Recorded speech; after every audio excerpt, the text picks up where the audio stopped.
ॐ सहना भवतु सहनौ भुनक्तु सह वीर्यं करवावहै तेजस्विनावधीतमस्तु मा विद्विषावहै। ॐ शान्ति शान्ति शान्तिः। ॐ पूर्णमदः पूर्णमिदं पूर्णात् पूर्णमुदच्यते पूर्णस्य पूर्णमादाय पूर्णमेवावशिष्यते। ॐ शान्ति शान्ति शान्तिः। श्रुतिस्मृतिपुराणानाम् आलयं करुणालयं नमामि भगवत्पादं शङ्करं लोकशङ्करं शङ्करं शङ्कराचार्यं केशवं बादरायणं सूत्रभाष्यकृतौ वन्दे भगवन्तौ पुनः पुनः। ईश्वरो गुरुरात्मेति मूर्तिभेदविभागिने व्योमवद्व्याप्तदेहाय दक्षिणामूर्तये नमः।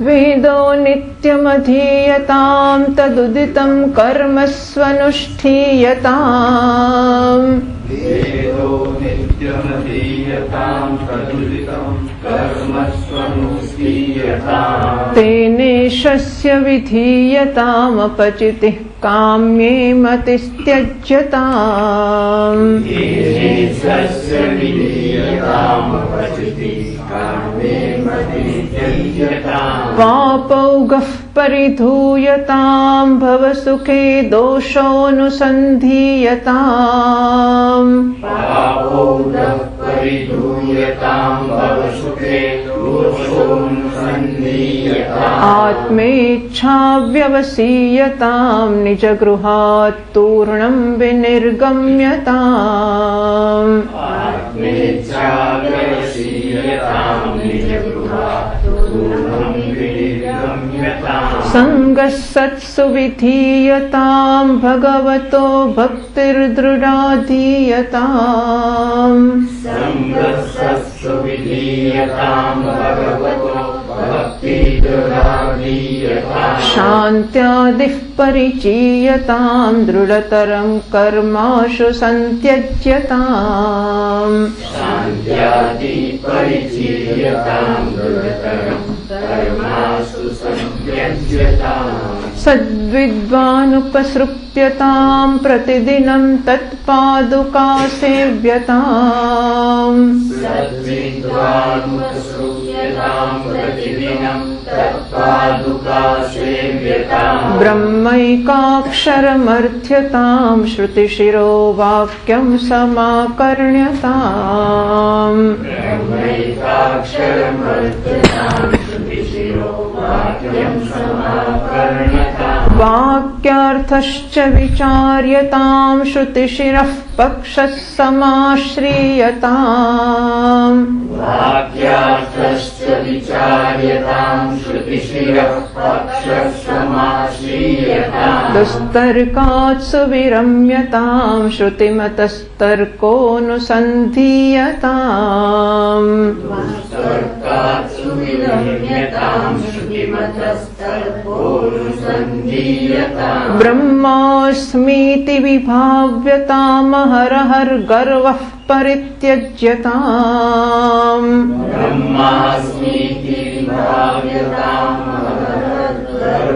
परित्यज्यताम्। देहेऽहं मतिरुच्यतां बुधजनैर्वादः परित्यज्यताम्। देहेऽहं मतिरुच्यतां बुधजनैर्वादः परित्यज्यताम्।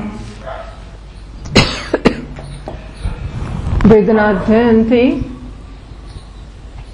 અને કામ્યાદિ કર્મના ત્યાગથી, છેવટે બધા કર્મોના ત્યાગથી મનુષ્ય કે સાધક કે જિજ્ઞાસુ ગુરુજીની પાસે ગયો, ગુરુજીની સેવા કરી, ગુરુજીને પ્રસન્ન કર્યા, ગુરુજીને પ્રશ્ન પૂછ્યા. પ્રશ્નના ઉત્તરમાં બ્રહ્મનું નિરૂપણ થયું. જિજ્ઞાસુ એનું શ્રવણ કર્યું. જે શ્રવણ કર્યું એના ઉપર મનન કર્યું અને મનન પછી નિધિધ્યાસન કર્યું. શ્રવણ દરમિયાન શાસ્ત્રો શું કહેવા માંગે છે એના વિશે સ્પષ્ટતા પ્રાપ્ત થઈ. શાસ્ત્ર જીવ અને બ્રહ્મના ઐક્યમાં પ્રમાણ છે. આથી જીવ, એનો અર્થ એવો કે જીવ બ્રહ્મ છે. શાસ્ત્ર શું કહે છે એનો નિશ્ચય આ કે શાસ્ત્ર કહે છે કે જીવ બ્રહ્મ એક છે, પણ માટે હું બ્રહ્મ છું એ જુદો તબક્કો છે. શાસ્ત્ર શું કહે છે એ સમજવું પહેલી વસ્તુ છે કે શાસ્ત્ર કહે છે કે જીવ બ્રહ્મ એક છે અને મને સમજાય કે ઓહો, એનો અર્થ એવો થયો કે હું બ્રહ્મ છું એટલે કે હું જીવ નથી, એટલે હું જીવ બ્રહ્મ છું એવું નહીં. હું જીવ નથી અને બ્રહ્મ છું. નહીંતર એવું થાય ને કે મને એમ કે હું માણસ છું પણ હું બ્રાહ્મણ છું મને ખબર નહીં. પછી મને કહ્યું કે તું બ્રાહ્મણ છે એટલે મને જ્ઞાન થયું કે હું માણસ બ્રાહ્મણ છું, એટલે હું માણસ છું અને બ્રાહ્મણ છું એવું જ્ઞાન થાય ને. એમ જીવને કે તું બ્રહ્મ છે એટલે જ્ઞાન થાય કે ઓ આઈ હું જીવ બ્રહ્મ છું. લેકિન એવું નહીં, અહીં જરા જુદા પ્રકારનું છે. હું જીવ નથી અને બ્રહ્મ છું એવું જ્ઞાન એને જ્ઞાન કહેવાય. કારણ કે જીવત્વ અને બ્રહ્મત્વનો વિરોધ છે. જીવત્વ એટલે અલ્પત્વ, બ્રહ્મત્વ એટલે અનંતત્વ, જીવત્વ એટલે દુઃખિત્વ, બ્રહ્મત્વ એટલે આનંદ, જીવત્વ એટલે અજ્ઞાન, બ્રહ્મત્વ એટલે જ્ઞાન. એટલે અજ્ઞાન અને જ્ઞાન, દુઃખ અને આનંદ, મર્ત્યત્વ અને અમૃતત્વ આ બંને એક ના હોઈ શકે. એટલા માટે બાદ સામાનાધિકરણ્ય જીવ નથી ને બ્રહ્મ છું. ઓહો, હું બ્રહ્મ છું. આ મનન દરમિયાન એણે પોતાના બ્રહ્મત્વનો નિશ્ચય કર્યો અને પછી નિધિધ્યાસનમાં પેલી હેબિચ્યુઅલ એરર, જૂની આદતને કારણે વારંવાર જીવત્વ પાછું નીકળી આવે અને મારી પાસે જીવ જેવો વ્યવહાર કરાવી દે. બધા માગતા એટલે મને માગવાનું મન થઈ જાય, બધા ઉશ્કેરાતા એટલે મને ઉચકવાનું મન થઈ જાય, બધાના જીવ મારથી થઈ જાય. પણ મારે ક્યાં એવું, બધા જીવ છે, હું ક્યાં જીવ છું? બધા જીવ છે એવું કહેવાનું કંઈ કારણ નથી. આ તો પોતાના જીવત્વના ભાસ પૂરતી વાત છે કે હું જીવ નથી. આમ વારંવાર એણે પોતાના બ્રહ્મત્વનો અભ્યાસ કરવો. જીવત્વ બુદ્ધિ જન્મતી જાય, અહંકાર જન્મતો જાય, દેહમાં અહમ બુદ્ધિ. જીવત્વ એટલે ઉપાધિમાં અહમ બુદ્ધિ, કારણ કે ઉપાધિ હંમેશા અલ્પ જ છે ને અલ્પ જ રહેવાની છે. અને એ હું હોઉં ત્યારે હું મરવા વાળો અને જન્મવા વાળો જ હોઉં. હું એ હોઉં એટલે સુખી દુઃખી ભૂખ્યો તરસ્યો એવો જ હોઉં. એટલે ઉપાધિમાં અહમ બુદ્ધિ થઈ જાય એને કારણે પાછું અલ્પત્વ કે જીવત્વ આવતું જાય. દેહે અહમ મતિરુજ્યતામ બ્રહ્માસ્મિતિ વિભાવ્યતા. હું બ્રહ્મ છું, હું બ્રહ્મ છું. બ્રહ્મ છું એટલે શબ્દની સમજ સાથે, ગોખવાનું નહીં. બ્રહ્મ છું, બ્રહ્મ છું, શિવોહમ શિવોહમ શિવોહમ કશું નહીં. ગોખવાનું નહીં. આ જે રેપિટેશન ગણવો હોય કે અભ્યાસ ગણવો હોય તો એ શબ્દનો નહીં, શબ્દના અર્થનો અભ્યાસ કે રેપિટેશન છે. આ જે પુનરાવૃત્તિ થાય છે એ શિવ શિવ શિવ કે બ્રહ્મ બ્રહ્મ બ્રહ્મ શબ્દને નથી, પણ બ્રહ્મ શબ્દનો જે બ્રહ્મ પદનો જે પદાર્થ છે, જે એની પાછળની સમજ છે એ અનંત તત્વની આવૃત્તિ છે. વારંવારનો જે અભ્યાસ છે એ બ્રહ્મ શબ્દનો નહીં, બ્રહ્મત્વનો અભ્યાસ છે, અનંતત્વનો સુખિત્વનો અભ્યાસ છે. તો જીવત્વની નિવૃત્તિ થશે. આમ દેહે હમ્મતિ રુજ્યતામ બ્રહ્માસ્મિતિ વિભાવ્યતામ. હું બ્રહ્મ છું એવું નિરંતર વિભાવના કરતા જવું. અહરહ દિવસે દિવસે અહમ બુદ્ધિ જે ઉપાધિમાં જન્મતી જાય એને કારણે ગર્વ જન્મતો જાય. અથવા તો હું કેવો બધા શિષ્યોની વચ્ચે 10 અધ્યાયોમાં કોઈને જ્ઞાન થયું છે, જોયું મને થઈ ગયું, આવો કંઈક ગર્વ જન્મતો હોય. અને ખરું કે હવે આટલા મોટા આટલે ઊંચા સાધન શ્રવણ મનન કર્યું પછી આવું જન્મે. કારણ કે આ બધી વસ્તુઓ રાહ જોતી હોય છે અને ગમે તે તક મળે ને જરાક વારમાં ઊભી થઈને આવે ખબર પણ ના પડે. ગર્વ પરિત્યજ્યતામ, દેહે અહમ મતિ ઉજ્યતામ, દેહમાં અહમ બુદ્ધિ જન્મતી જાય એનો નિરાશ કરતા જવું. બુદ્ધ જનૈ વાદ પરિત્યજ્યતામ, અને જ્ઞાન થઈ ગયું એટલે જે મળે ને પડકાર ફેંકો કે ચાલો જોઈએ આપણે શાસ્ત્રાર્થ કરીએ, જોઈએ બતાવી દઉં તમને. અથવા તો એને પડકારવા માટે ને એને શીખવવા માટે પણ મન થાય કે બિચારા દુઃખી લોકો, અજ્ઞાની લોકો કેવું કેવું વિચારે છે, કેવી ફિલોસોફી સેવે છે, ચાલો આપણે એમને વેદાંતનું જ્ઞાન આપીએ. અને એ સ્વીકારવા તૈયાર ના હોય એટલે વાદ વિવાદ કરવો જ પડે. તો વિદ્વાનો, વેદાંતના વિદ્વાનો જોડે વાદમાં ના પડવું, અને વેદાંત સિવાયના વિદ્વાનો હોય તો વાદમાં શું કામ પડવું. ભલે જેને જે માનવું હોય તે માને કે દુનિયાને સુધારવાનો ઠેકો આપણે લેવાની જરૂર નથી. બુદ્ધજનૈ વાદ પરિત્યજ્યતામ, એનો ત્યાગ કરવો. ચાલો ઠીક છે, આ બધું કર્યું એટલે આ પ્રકારે આત્મવિચાર કરવાની એક અનુકૂળતા ઊભી થઈ. પણ તોય એનાથી આત્માના વિચારમાં મનની નિશ્ચળતા કેવી રીતે સિદ્ધ થશે? કેમ? કારણ કે આખરે હું તો બધું, હવે બીજી કોઈ તકલીફ ના રહી અને ધ્યાનમાં બેઠો ત્યારે ભૂખ લાગી પેટમાં, તો શું કરવું?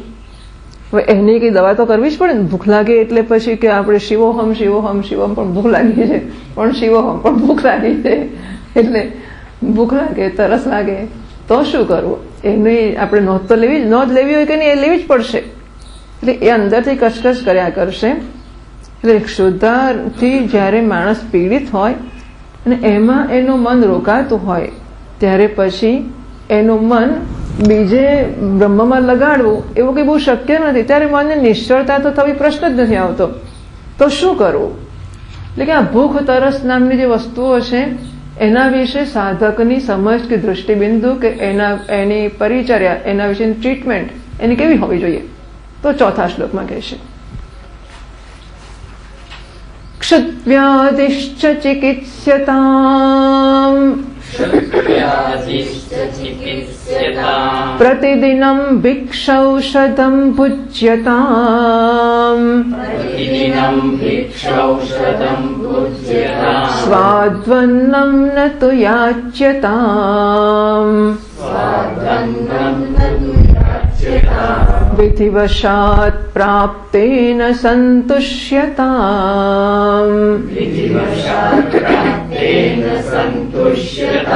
શીતોષ્ણાદિવિષહ્યતામ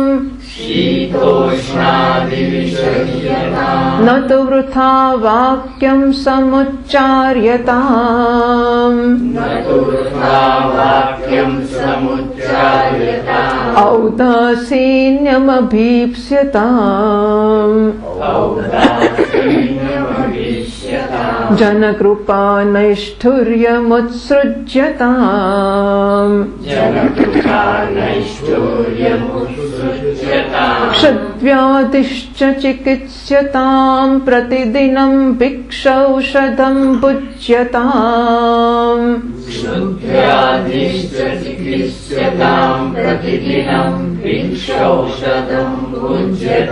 સ્વાદ્વન્નમ ન તુ યાચ્યતામ વિધિવશાત પ્રાપ્તેન સંતુષ્યતામ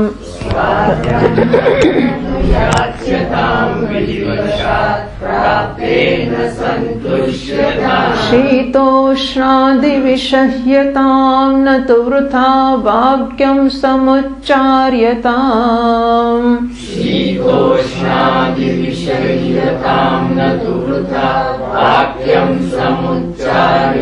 ઔદાસીન્યમભીપ્સ્યતામ જનકૃપા નૈષ્ઠુર્યમુત્સૃજ્યતામ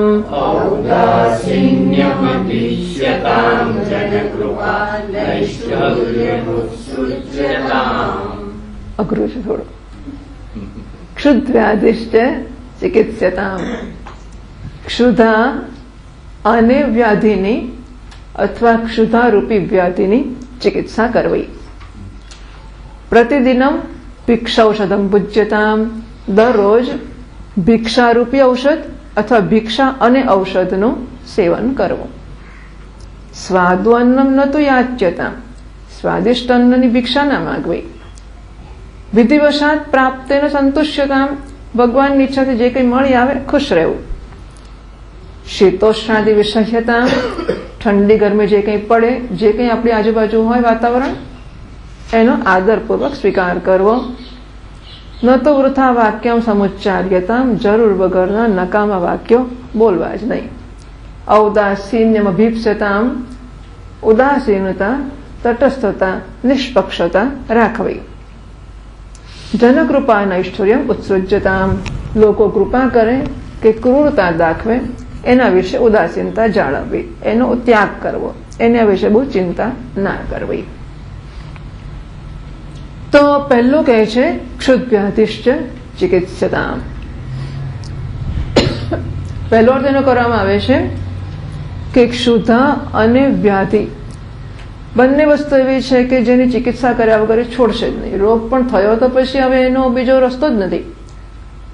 એવા કોઈક મહાપુરુષો હોય જેમને રોગ અડકતો જ ના હોય, શરીરનું કામ કરે છે અને મહાપુરુષ પોતાની સ્થિતિમાં મગ્ન છે, એવા અપવાદરૂપ કિસ્સાઓ છોડી દેવા. આ તો આપણા સાધકની વાત છે, જે આશ્રમમાં ગયો છે, ગુરુજી પાસે અધ્યયન કરી રહ્યો છે. એને રોગ થાય તો શું કરવું? તો રોગ થાય તો પહેલામાં પહેલી ડોક્ટર પાસે જઈને દવા લઈ લેવી.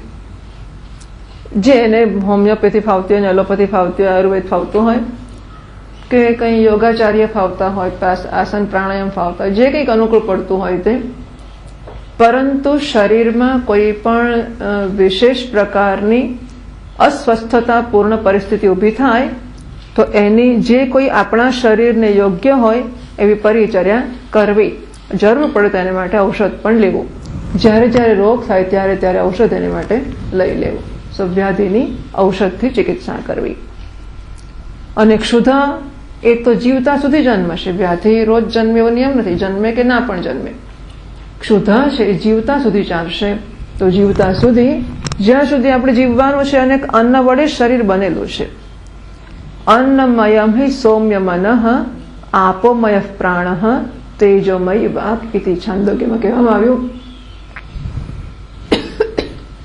કે મન છે એ અન્નથી બન્યું છે. અન્નમયમ હિ મનઃ, આપોમય પ્રાણઃ, પ્રાણ છે એ જળથી બન્યા છે. અને વાણી છે એ તેજ એટલે કે ઘી તેલ જેવા સ્નિગ્ધ પદાર્થોથી વાણી બની છે. આપણે જે અન્ન ખાતા હોઈએ છીએ એ અન્નનો સ્થૂળ ભાગ છે, એનો મળ રૂપે ત્યાગ થતો હોય છે. મધ્યમ અંશ છે એમાંથી માંસ બને છે, અને સૂક્ષ્મ અંશ છે અન્નનો, એમાંથી મનને પોષણ મળે છે. મન બને છે એવું નહીં કહીએ, કારણ કે પેલી તન માત્રાઓમાંથી મનની ઉત્પત્તિ કરી છે, એટલે મન બન્યું તો તન માત્રા ભૂત પંચભૂતમાંથી. પણ એ મનને પોષણ જે મળે છે એ અન્નના સૂક્ષ્મ અંશથી મળે છે. એવી રીતે આપણે જે જળ પીએ છીએ એ જળનો સ્થૂળ અંશ છે, એનો મૂત્ર રૂપે ત્યાગ થાય છે. મધ્યમ અંશ છે એ રુધિરમાં કામ લાગે છે, જ્યારે સૂક્ષ્મ અંશ છે એ પ્રાણને પોષણ આપે છે. આપોમય પ્રાણ. અને તેલ એટલે કે ઘી તેલ જેવા જે સ્નિગ્ધ પદાર્થો, બળતણ વાળા પદાર્થો ખાતા હોય એમાંથી, એના સ્થૂળ અંશમાંથી હાડકાં બને છે, મધ્યમ અંશમાંથી મજ્જા બને છે, અને તેજના સૂક્ષ્મ અંશમાંથી વાણીને પોષણ મળે છે. વાણી બને છે એની વાણીને પોષણ મળે છે. તો અન્નના સૂક્ષ્મ અંશથી મનને પોષણ મળે છે, પ્રાણના સૂક્ષ્મ અંશથી, જળના સૂક્ષ્મ અંશથી પ્રાણને પોષણ મળે છે, અને તેજના સૂક્ષ્મ અંશથી વાણીને પોષણ મળે છે. એટલે બ્રાહ્મણ લોકો ઘી પીએ ને મોટેથી મંત્ર બોલે. આપણે માઇકમાં બૂમ પાડીએ ના અવાજ આવે એટલે એમનો વગર માઇક અવાજ આવે. હા, એટલો મોટો, કારણ કે ઘી પીએ, પેટ મોટું હોય ને મોટેથી બોલે. તેજોમય વાક, વાણી તેજથી, સ્નિગ્ધતાથી, સ્નેહ એટલે કે આ બળતણ વાળા બળતણ રૂપ પદાર્થોમાંથી બનતી હોય છે. અને એટલા માટે એટલે છાંદોગ્ય ઉપનિષદમાં શ્વેતકેતુને સમજ ના પડી કે એવું કેવી રીતે કે પ્રાણમાંથી, જળમાંથી પ્રાણ બને છે, અન્નમાંથી મન બને છે. ઉદ્દાલક ઋષિએ કહ્યું કે તું એક કામ કર, 15 દિવસ ખાવાનું બંધ કરી દે. 16 કલા પુરુષ 16 કળા વાળો છે, 16 દાડા નહીં ખાય તો 16 કળાઓ જતી રહેશે. પણ 15 દાડા ઉપવાસ કરી નાખ, પણ તારી ઈચ્છા પ્રમાણે પાણી પીજે, પાણીનો ત્યાગ ના કરીશ. કારણ કે પાણીથી પ્રાણને પોષણ મળે છે. એટલે પાણી નહીં પીએ તો પ્રાણ જતા રહેશે, પણ ખાવાનું નહીં ખાય તો તારું મન જશે, બાકી પ્રાણને વાંધો નહીં, પાણી પીધા કરીશ તો. એટલા માટે જ આપણે લોકો મીઠું બંધ કરીએ ને ત્યારે એવું લાગે છે કે અશક્તિ આવી ગઈ છે. એટલે મીઠું બંધ કરવાથી અશક્તિ નથી આવતી, પણ મીઠું ના ખાઈએ એટલે પાણી ના પીવાય, અને પાણી ના પીવાય એટલે શક્તિ આવી જાય. જેવું પાણી પીએ તરત શક્તિ લાગવા માંડે. એટલે પ્રાણને પોષણ જળથી મળતું હોય છે. તો શ્વેતકેતુને જરા એમ લાગ્યું કે આ કંઈ સમજાતું નથી, એટલે ગુરુજીએ કહ્યું કે ભલે 15 દિવસનો ઉપવાસ કર, પણ પાણી પી. 15 દાડા પૂરા થઈને ગુરુજી પાસે આવે. ગુરુજી આપની પાસે વેદના મંત્રો હું બોલું કે ઋગ્વેદ બોલ, યજુર્વેદ બોલ, સામવેદના મંત્રો બોલ? કે મને તો કંઈ યાદ જ નથી આવતું, મને કશું આવડતું જ નથી. કંઈ વાંધો નહીં, જાઓ જરા ભોજન કરી લે. ભોજન કરીને આવ્યો. પછી હવે કે ગુરુજી શું બોલું? ઋગ્વેદ બધું ફટાફટ બોલવા માંડ્યો. આમ ત્યાં બતાવવામાં આવ્યું કે અન્નથી મનુષ્યનું મન, કારણ કે મનને પોષણ, અન્ન ના મળે તો મનને પોષણ ના મળે. પછી એવું લગર વગર જાણે શું બોલે ને શું ખાય ને શું પડે ને ક્યાં ગમે ત્યાં સુઈ જાય, ગમે તે કરે. એટલે વર્તન જરા એનું શિસ્તબદ્ધ કે સંયત ના રહે. જ્યારે મન વગરનો માણસ કેવું કરે એવું કરે, અન્ન વગરનો માણસ કેવું કરે કે મન વગરનો માણસ જેવું કરતો હોય એવું એ કરે, કારણ કે અન્નથી મનને પોષણ મળે છે અને પ્રાણને પાણીથી પોષણ મળે છે. એટલે જો જળ બંધ થઈ જાય તો પ્રાણને પોષણ ના મળે. એટલા માટે આપણા શરીરના અન્ન એટલે આપણું સ્થૂળ શરીર, આપણું મન, આપણી વાણી, આપણા પ્રાણ, આ બધાના પોષણ માટે અન્ન, જળ અને ઘી તેલ વગેરેનો ઉપયોગ અત્યંત આવશ્યક છે. એ જમાનામાં કોલેસ્ટ્રોલની ચિંતા નહીં હોય, એટલે ઘી તેલ વગર ખાવાનું નસીબ નહોતું. એ લોકોનું સારું નસીબ હતું, ઘી તેલ મળતું હતું. અત્યારે તો નાના નાના લોકો ઘી વગરની કોરી રોટલી ખાય છે. હવે આ તો કમનસીબીની હદ જ થઈ ગઈ કહેવાય. કમનસીબી એટલે ઘી ખાવામાંથી ગયા, સ્વાદમાંથી ગયા, એ તો ખરું જ, પણ શરીર ઘી વગરનું થઈ ગયું.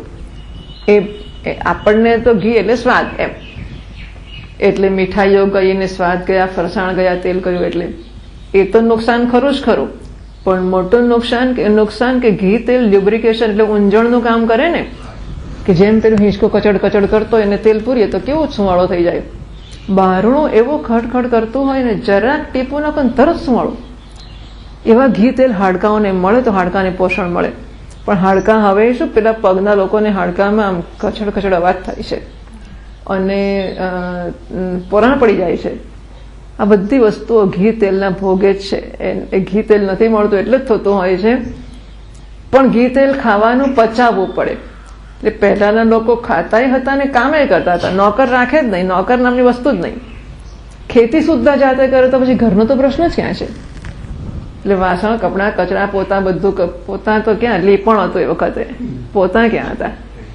એટલે લીપવાનું ને છાણ ગોંદવાનું ને કેટલી મહેનત જ મહેનત આખો દાડો. અને ઘી તેલ ખાઈને પચાવે ને પચાવે ને ખાઈને પચાવે, એટલે શરીર ચાલે.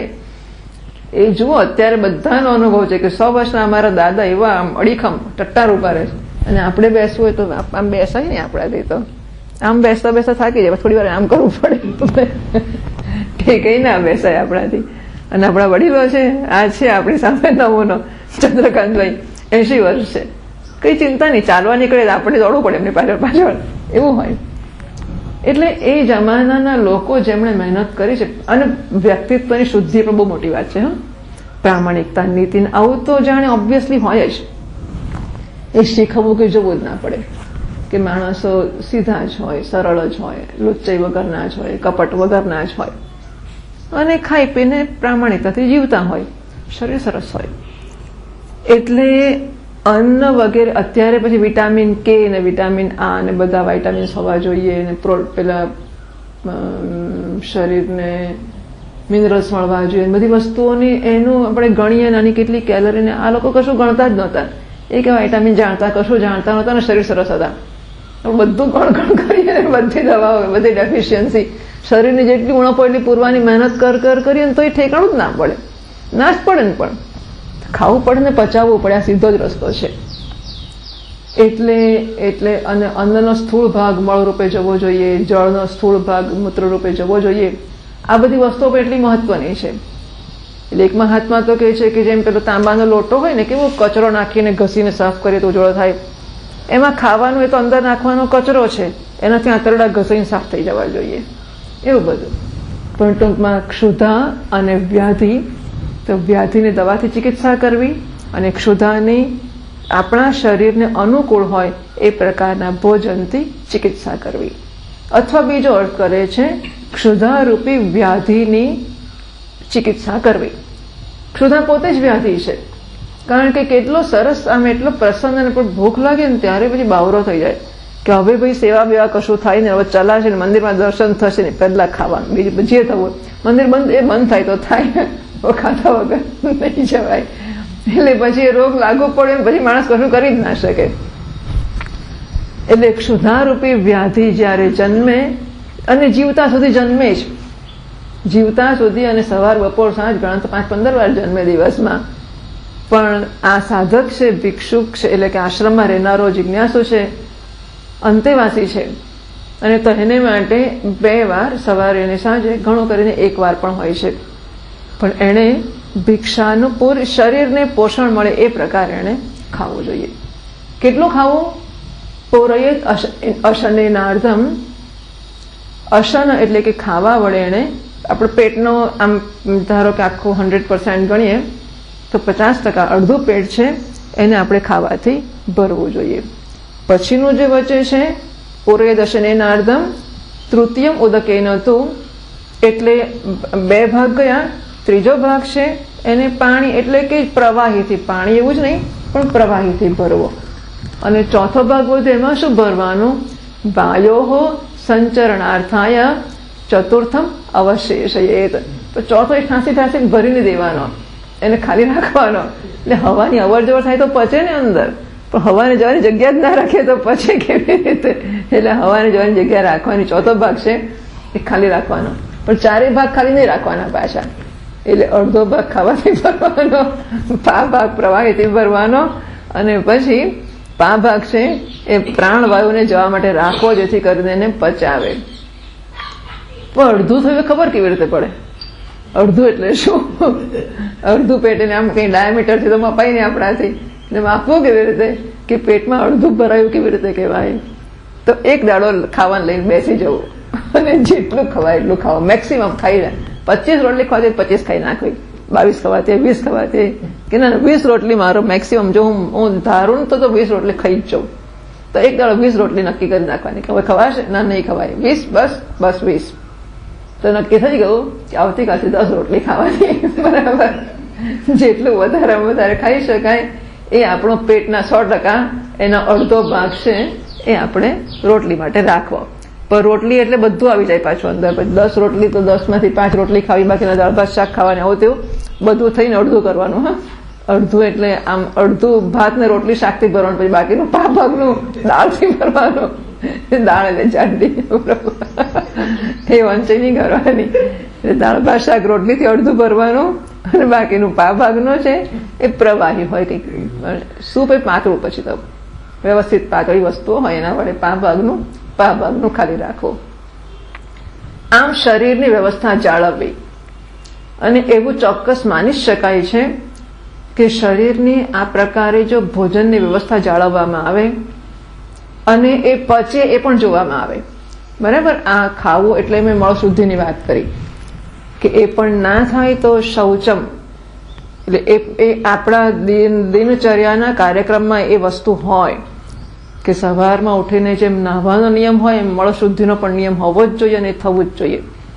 અને ના થાય તો પેટમાં ખાવાનું ન ખાય જ નહીં બીજી વાર. આ બધી પણ સ્પષ્ટતા થઈ જવી જોઈએ. એટલે પચે એને માટેનો પણ સભાન પ્રયત્ન થવો જોઈએ. પાચન મંદ હોય તો સુધારવાનો, જોડે નાનપણથી આ ક્રમમાં ચાલે હોય તો મંદ થાય જ નહીં. એટલે મંદ થયું એ પણ 2 જવાબદારી રાખી જ આપણે, કે મંદ કેમ થયું પાચન. એવી રીતે આ વાયુ ને કફ અને પિત્ત અને આ બધા જ રોગો, શરીરનો કોઈ પણ રોગ એ ખાવામાંથી જ થાય છે. ઓછું ખાવાથી કે વધારે ખાવાથી, અથવા તો એટલે ક્વોન્ટિટી વાઇઝ અથવા ક્વોલિટી વાઇઝ, કે આપણને રોટલી જ માંડ પચતી હોય, આપણે રોજ સુખડીના 2 કટકા ખાઈએ, તો હું તો ખાલી 2 જ કટકા, અરે પણ સુખડીના જ તો 5 રોટલીને બધે ખાલી 2 સુખડી જ ખાઉં છું હું, તો કેટલું ઓછું ખાઉં છું. ઓછું ના કહેવાય, એ વધારે કહેવાય. એટલે ક્વોલિટી વાઇઝ પણ અને ક્વોન્ટિટી વાઇઝ પણ, કે શું ખાવું અને કેટલું ખાવું. યદુહવા આત્મસંમિતમ અન્નમ તદ અવતિ. શતપથ બ્રાહ્મણમાં કહ્યું છે કે આપણા માપનું જે અન્ન છે એ શરીરનું રક્ષણ કરે છે. તન્ન હિનસ્તિ, એ શરીરનો નાશ કરતું નથી. યદ ભૂય તદ હિનસ્તિ, જે વધારાનું અન્ન છે એ શરીરનો, આપણને કે વધારે ખાઈશું વધારે પોષણ મળશે, ના, વધારે ખાઈશું એ શરીરનો નાશ કરશે. કદાચ જાડું કરશે તો જાડું કરીને પણ નાશ કરશે. પછી જાડા શરીરમાં બીપી ને બધા હાર્ટ ને જાત જાતના પ્રશ્નો થશે. એકવાર લાગશે કે જાડું થયું, પણ એમ કરતા પણ એ શરીરનો નાશ કરશે. યત કનિયા ન તદવતી, અને જો માપ કરતા ઓછું ખાઈશું તો જરૂર જેટલું રક્ષણ પણ નહીં કરે શરીરનું. એટલે યુક્ત આહાર વિહાર, યુક્ત ચેષ્ટસ્ય કર્મ, યુક્ત આહાર, આપણા શરીર માટે જે યોગ્ય હોય એ આહાર નક્કી કરવો અને એ લેવો જ. પછી આપણા અધ્યાત્મ શાસ્ત્રમાં તો કોઈ 11 કે 12 કે સોમવાર કે બુધવાર કે ગુરુવાર કે પૂનમ કે અમાસ એ કે વાર તહેવારનો ઉપવાસ હોતો જ નથી અધ્યાત્મ શાસ્ત્રમાં શરીરને જાળવવું એ અત્યંત મહત્વની વસ્તુ છે. શરીરમ આદ્યમ ખલું ધર્મ સાધનમ, એવું નિશાળમાં ભણતા હતા ને, શરીરમ આદ્યમ ખલું ધર્મ સાધનમ. આ શરીર છે ધર્મનું પહેલું સાધન છે. લોટો રેડવો મંદિરમાં એ ધર્મનું સાધન હશે, ધર્મ એટલે પુણ્યનું સાધન ગણવું હોય તો ભગવાનની પૂજા કરવી એ ભલે ધર્મનું કે પુણ્યનું સાધન હોય, પણ શરીર હશે તો ને. ઉઠાય જ નહીં મંદિરમાં, બેસાય જ નહીં મંદિરે, જવાય નહીં, પાણીમાં પગ મુકાઈને તો કેવી રીતે કરવાના છીએ. એટલા માટે શરીર જળવાય એ જોવાનું અત્યંત મહત્વનું છે. અને એ ખાવાનું ઇમ્બેલેન્સ, ખાવાની જે અવ્યવસ્થા છે એ જ કફ વાત પિત્તના 3 ધાતુઓ છે, એ ધાતુઓમાં ઇમ્બેલેન્સ કરે. ન પચેલું અન્ન જ કફ થાય છે, ન પચેલું અન્ન જ પિત્ત થાય છે. એટલે જે સાંધા દુખીને વા બા કરે છે ને, એ પણ ન પચેલું અન્ન જ કરે છે. આ કફ પણ હોય છે. એટલે બધું અન્ન ખાધેલું પછી કફ થઈ જાય છે, કારણ કે એને પચવાની જગ્યા નથી, એટલે એક ખાધેલા ક્યાંક જવું તો પડે જ ને, એટલે પછી કફ કરે છે. એટલા માટે અને વાયુ, એટલે ચોક્કસ પ્રકારના અનાજો ખાવ. એટલે આપણી તો રસોઈની પદ્ધતિ, એટલે વાલોળનું શાક કરવું હોય તો અજમાનો વઘાર કરવો. એટલે આપણે ત્યાં તો ખાવાની બધી વસ્તુઓ માટે વ્યવસ્થા છે. આપણને ખબર જ છે કે આ નડવાનું જ છે. વાલોળ એટલી બધી ખતરનાક કહેવાય છે કે વાલોળના ખેતરમાંથી તમે પસાર થાવ તો વા થઈ જાય. હા, વાલોળના ખેતરમાંથી પસાર, આ મારો અનુભવ છે. અમારે ત્યાં ગામડામાં લોકો વાલોળના ખેતર, જેને વાનો રોગ હોય જ અને શાંત થયો હોય જેમ તેમ કરીને, તો વાલોળના ખેતરમાંથી પસાર થાય તો રોગ વધી જાય. આટલી અસર હોય છે. હવે એ વાલોળ આપણે આંખો વેચીને ખાઈએ, ઊંધિયા રોજ ને રોજ પાપડીને વાલોળને પેલી રોજ જુદી પાપડી ખાઈએ. હવે સુરતી પાપડી હોય, પછી કંઈ બીજી આવતી હશે, પછી વાલોળને એવું જાત બધું હરખું જ કહેવાય. તો આ બધી વસ્તુ નુકસાન કરે છે. ખટાશ નુકસાન કરે છે, આમલી નુકસાન કરે છે. દક્ષિણના લોકો નથી કરતી લાગતી, પણ આપણા લોકોને તો આમલીને અડકે એટલે પગ દુખવા જ મળે. અરે કેરી આંબળાથી દુખે જ મારા પગ, તો કેરી જવા દો, આંબળા ખાવ તોય મારા પગ દુખે છે. એટલે આપણા શરીર જે પ્રકારના હોય એ પ્રકારે આપણે એમને તો બગાડી ચૂકીશું. એટલે ખરું સારું શરીર હોય તો આંબળાથી નુકસાન ના જ થવું જોઈએ. હવે શરીર આપણે ના ખાવાની કાળજી રાખીને બગાડી ચૂક્યા એટલે આવું થઈ જતું હોય છે. પણ ખરેખર તો ડાપણની વસ્તુ છે કે નાનપણથી બાળકોને પણ ઉપવાસના સંસ્કાર આપવા હોય તો આપવા, એનાથી ઊંચા સંસ્કાર યુક્ત આહારના છે. કે માપનું ખાવું, બેટા જમો, બેસો થાળી પર. મીઠાઈ ખાવી કે ના ખાવી, કે હોટલમાં સરસ મજાની ડીશ હોય તો ખાવી કે નહીં, આપણી સ્વતંત્રતાએ ખુરશી પાછી ખેંચી શકીએ તો ખાવી. ડીશ નક્કી ના કરવી જોઈએ કે કેટલું ખાઈશ, હું નક્કી કરવો જોઈએ કે કેટલું ખાઈશ, તો બેસવાની છૂટ છે. જો ડીશ નક્કી કરતી હોય તો ખાવું નહીં. એક વ્યક્તિ કહે છે કે સામે જોડે ભિક્ષામાં જવું જ નહીં ને. કેમ? કારણ કે પછી ભજીયા ખાઈ લેવાય, પછી હાથમાં નથી રહેતું, એટલે હું તો ભિક્ષામાં ના જવું. એટલે એવું તો ના જવું. પણ જો આપણે સંયમ રાખી શકતા હોઈએ કે માપસરનું ગમે તેવી રોટલી, ગળી રોટલી હોય કે મોળી રોટલી કે ખારી કે તીખી, આપણે એક ખાવી એટલે એક ખાવી. પછી પૂરણપોળી હોય તો પછી અડધી ખાવી, પા ખાવી. પછી એકનો જ નિયમ, માથે એકનો જ નિયમ, એટલે મોટી વેડમી બનાવવાની ને પછી એક જ ખાવાની, એવું બધું નહીં. સંયમપૂર્વક, કાળજીપૂર્વક, ચિકિત્સા. અને પછી ધારો કે ફરસાણ ખાઈએ તો પેલામાં કાપ મૂકવાનો, એટલે સરવાળે જેટલું ખાતા હોય એટલું ખાવાનું આપણે.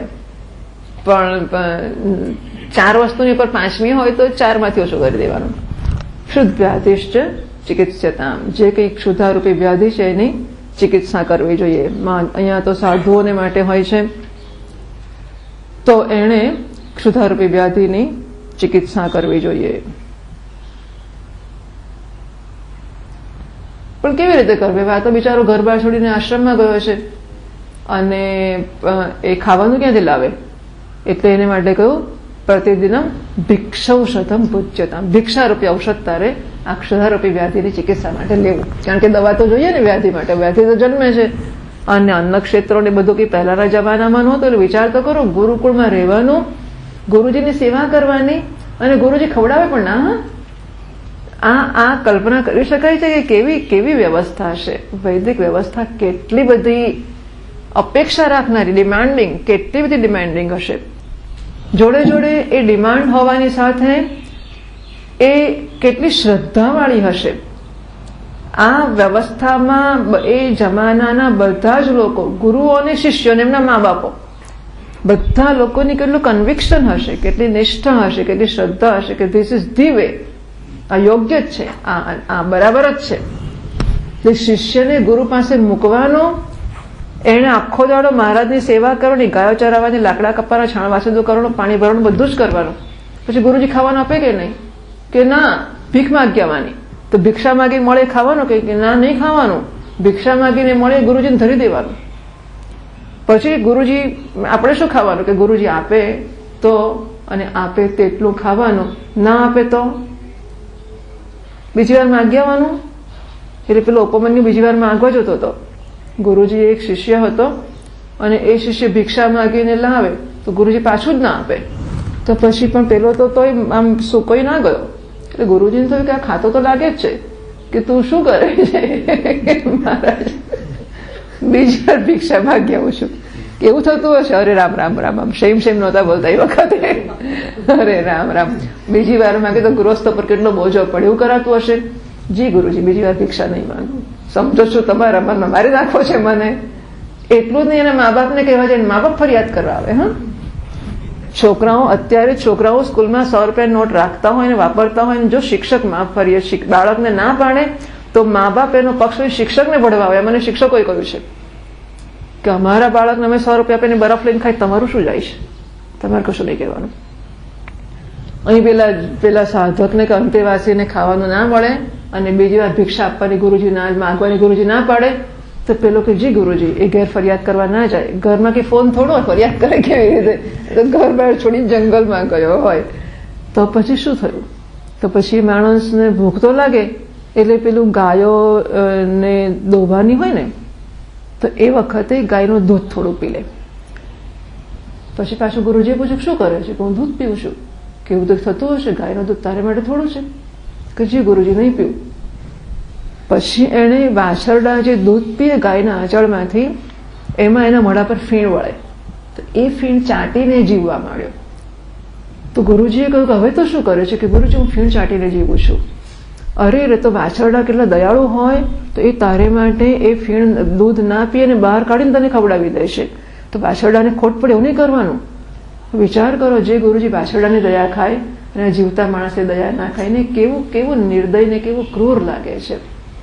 પણ આપણી આ પરંપરા જોડે જોડે એ ગુરુઓમાં એટલી બધી શક્તિ હતી કે એમના શિષ્યને એ આવી મહાન શક્તિ અને સંયમ આપી શકે કે પેલો ખાધા વગર જીવી શકે. જોડે જોડે એને એ પણ શક્તિ આપે કે એનામાં એવી શ્રદ્ધા, એવું કમિટમેન્ટ, એવી નિષ્ઠા બધું ટકી રહે અને એને જ્ઞાન પ્રાપ્ત થાય. હા, આ અદ્ભુત ગુરુઓ હતા અને અદ્ભુત શિષ્યો હતા. બંનેના પક્ષે પરસ્પર શ્રદ્ધા એટલી મહત્વની છે. ગુરુજીને પણ શ્રદ્ધા હોય કે પહોંચી વળે એવો છે, ગમે તેને આવું બધું બતાવે જ નહીં. એ ચોક્કસમાં સાધક હોય તો જ એના પર, જેમ આપણે એક ભાઈ કેમ કે બે આ કાચની બરણી છે, આ સોનાની બરણી છે, એટલે મહારાજને ખબર હોય કે આ કાચની બરણી છે એટલે હાચવીને વાપરવાની, બીજું સોનાની બરણી છે એટલે મહારાજની ચિંતા ના હોય.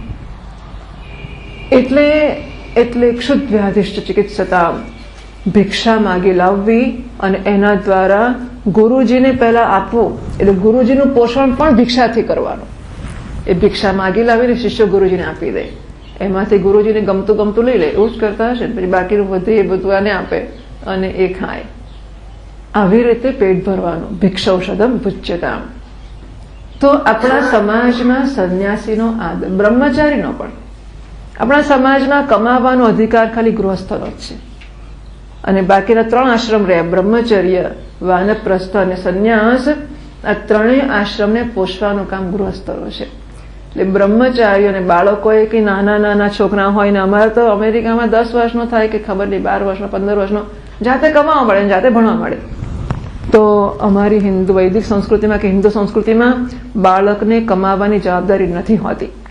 એની જવાબદારી માત્ર ને માત્ર ભણવાની છે. વિદ્યાર્થી છે, એ વિદ્યાનો અર્થી છે, એને માત્ર વિદ્યા જ પ્રાપ્ત કરવી, અને એને ગુરુકુળમાં જઈને ભણવું એટલે લગ્નમાં જવું ને વિવાહમાં જવું ને વ્યવહાર કરવા ને આ બધા કરવા એ કશું જ ના હોય.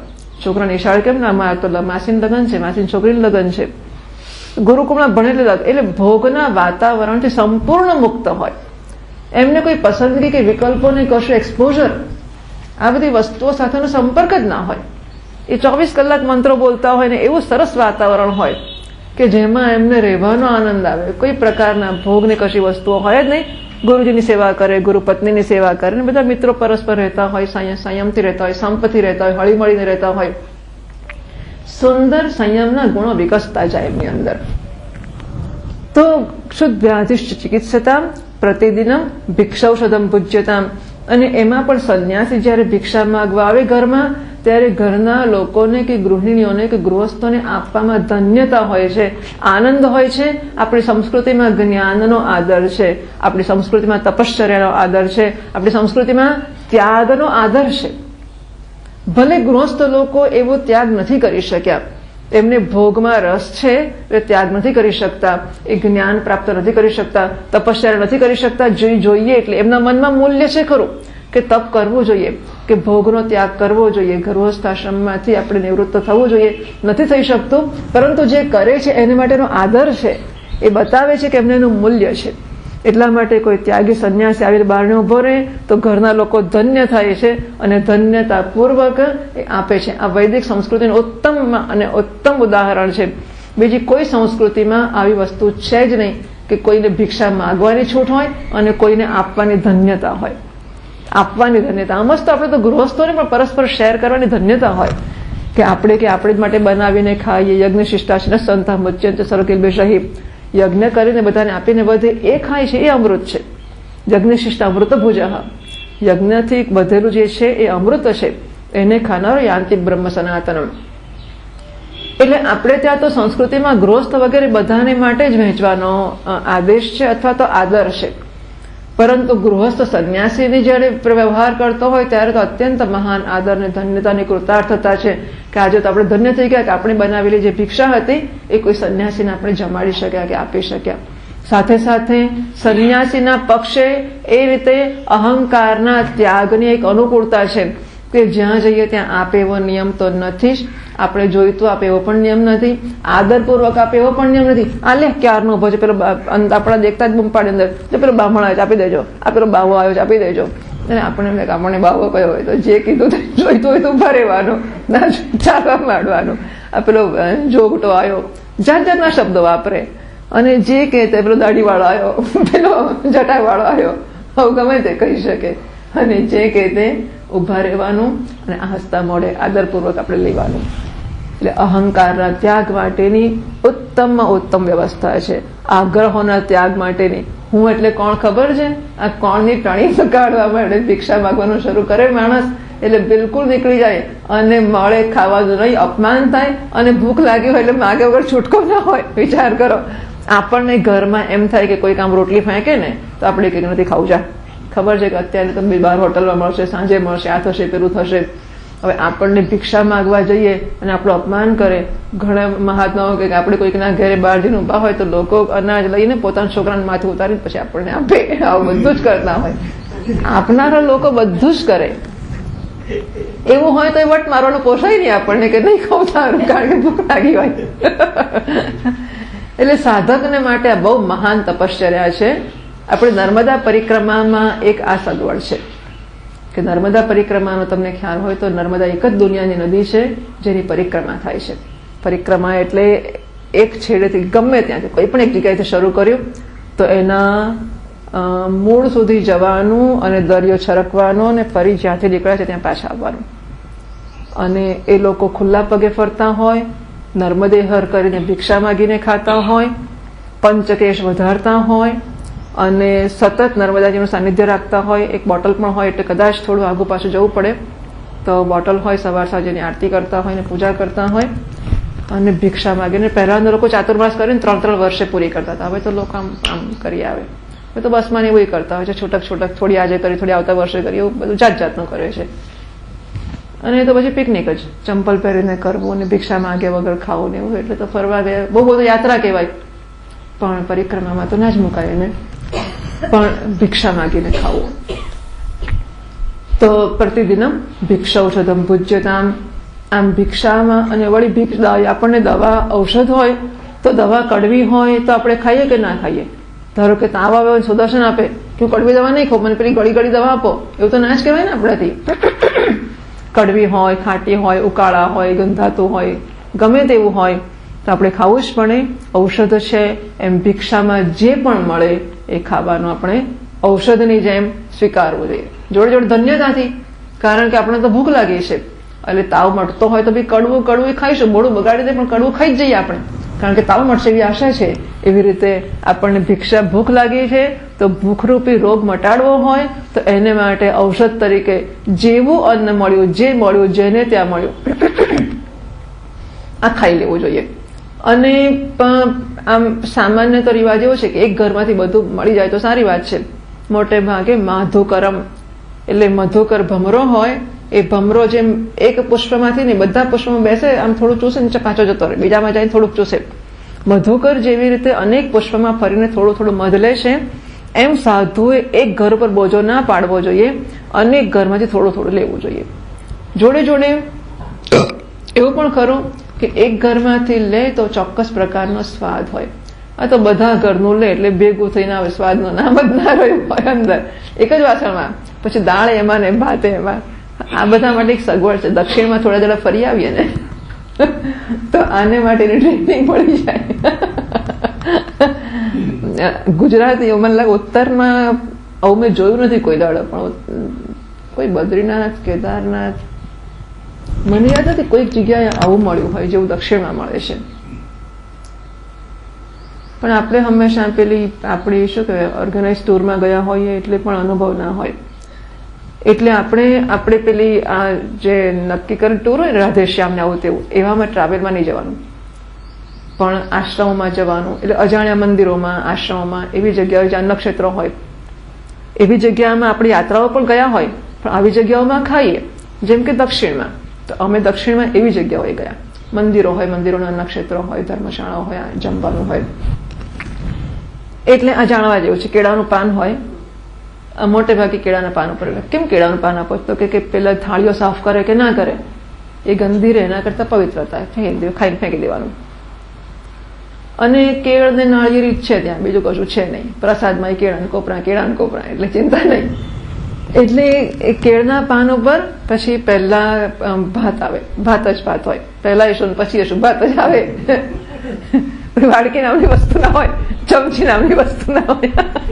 અને ભાત આવે, પછી રસમ, ધેટ ઇઝ સમ એમ ખાટું કે તીખું કે લિક્વિડ, એકદમ પાતળું, એટલે પાણી જેટલું જ પાતળું પણ સ્વાદ વાળું હશે, તો એ અંદર જ આપે. અને એ આમ રેડે. તમે આપણને કઈ ચાલ્યું, ગંદુ થયું, બાકી અહીં તો આપણને થાળીમાં જો શાકનો રસો ભાતમાં કે રોટલીમાં ગયો તો કકડાટ કરી મૂકે, થાળી બદલી કાઢે, આટલું ગંદુ હું ખાવું. પણ ત્યાં તો કશું હોય જ ના. એટલે કેળના પાંદડામાં પેલો રસમ નાખે એટલે લોકો આમ કરીને બધું ખાઈ જાય ફટાફટ. આપણે વિચાર કરીએ કે શું કરવું, એટલે તો પૂરું થઈ ગયું, પેલાનું પૂરું થઈ ગયું હોય. ત્યાં પાછું બીજી ભાત, સેકન્ડ હેલ્પિંગ, ફરી પાછો ભાત આવી જાય, સફેદ ભાત. એની વગર સંભાર આવે, પાછું એ જ થાળીમાં, એ જ પાનામાં ભાત ને એમાં સંભાર આવી જાય. તે પાછા લોકો એને ન્યાય આપી દે, ફરી પાછું નીકળે, ત્રીજી વાર ભાત આવે ને છાશ આવે એની અંદર જ. એટલે એને આવું બધું એકવાર ખાઈ આવીએ, ફરી આવીએ દક્ષિણમાં તો બધી ચરબી જતી રહે. એટલે ભીખ માગ્યા વગર પણ. એટલે મને દેખાય છે કે ગુજરાતમાં જે સમૃદ્ધિ છે, ગુજરાતમાં જે વૈવિધ્ય છે, ગુજરાતમાં જે ચોકસાઈ અને ચીવટ, અને જો એ ચોકસાઈ કે ચીવટ પૂરતું રહેતું હોય, જેમાં સ્વતંત્રતા રહેતી હોય આપણી, તો સરસ છે. પણ આપણે એને વશ થઈ જતા હોઈએ તો એ અત્યંત ખતરનાક છે. કારણ કે આપણને તો પાપડ જોઈએ છે. હવે પાપડ પેલામાં મૂકે તો દશાશી થાય એની. ત્યાં રોટલી નામની વસ્તુ નથી. અમે કારડીમાં શંકરાચાર્ય મહારાજના આશ્રમમાં બધા બટુકો જમવા બેઠા અને બધાને ભાત જ આવ્યા કરે. તો મેં કીધું આ લોકોને રોટલી બોટલી મળે ખરી? કે વર્ષમાં 3-4 વાર પ્રસંગ હોય ત્યારે થાય. એક જગ્યાએ મને કોઈ ખબર જન્માષ્ટમીએ રોટલી થાય, કારણ કે સવારના ભૂખ્યા હોય ને તો એમને રોટલી મળે તો જરા પેટ ભરાય એટલા માટે. બાકી મોટા ભાગના છોકરાઓને રોટલી નામની વસ્તુની ખબર જ નથી. એટલે વિચાર કરો કે આપણે આમ એમની સરખામણીમાં અગર રોટલીને સ્વર્ગ કહેવો કે એમને સ્વર્ગ લાગતો હશે, પાછો એ જુદી વાત છે. પરંતુ જો આપણને લાગતો હોય કે વેરાયટીઝ 56 ભોગ, અને આ લોકો મને કહે છે, આપણા ભાઈ કહે કે અત્યારે જમવા જાવ એટલે તો હા મને લાગે છે તમે ગણાવી એટલે 100 વેરાયટી થતી હશે. એમાં જેટલું ગણાવ્યું હતું 5-25 ગણાવી, પણ મને લાગે છે 100 ને તો 50 એટલી બધી વેરાયટી જમવામાં. ઓહો, પેટ આટલું જ છે પણ એ લોકો ભૂલી જાય છે. જીભ બાપુ જબરી છે. એટલે સારું છે કે જીભ ભરાતી નથી. ભરવાનું પેટ છે એટલે જીભ ન શું વાંધો, એ તો ખાતા જ કરે, પણ પેટને તો પૂછ. જો જીભ ભરાતી હોત તો જરા સમજ પડી હોત.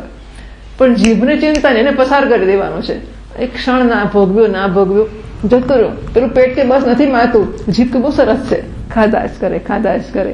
અહીં તો ભાત ને રસમ, ભાત ને સાંભાર, ખાવો હોય તો ખાવ, સવારે ખાવ, બપોરે ખાવ, સાંજે ખાવાનું મન થાય બેસી જાવ કેળનું પાનું લઈને, ભાત ને સાંભાર, માથાકૂટ જ નહીં. એટલે આ બધામાં સ્વાદુ અન્નમ ભિક્ષૌષધમ પૂજ્યતામ. ભિક્ષારૂપી ઔષધ એ લેવું એટલે દવા તરીકે લેવું, એટલે કે જે મળે એ દવા છે એ રીતે લેવું. જોડે જોડે સુદર્શનનો ડબ્બો આખો ખાઈ છે કે નહીં કે દાડ. આપણને તાવ આવ્યો કે સુદર્શન એક ચમચી લેવું. હવે એક ચમચી પૂરું કરી નાખી, રોજ 1 ચમચી લેવું ના પડે, એવું થાય કે ના થાય? તો કે શું લેવું અને કેટલું લેવું બંનેનું માપ હોય ઔષધમાં. એટલે જે મળે લેવું. પણ ધારો કે આપણને મળ્યું અને પછી વધારે મળ્યું તો શું કરવાનું? તો નહીં ખાવાનું. માપનું દવા એટલે ઔષધમાં બંને વસ્તુ આવી ગઈ.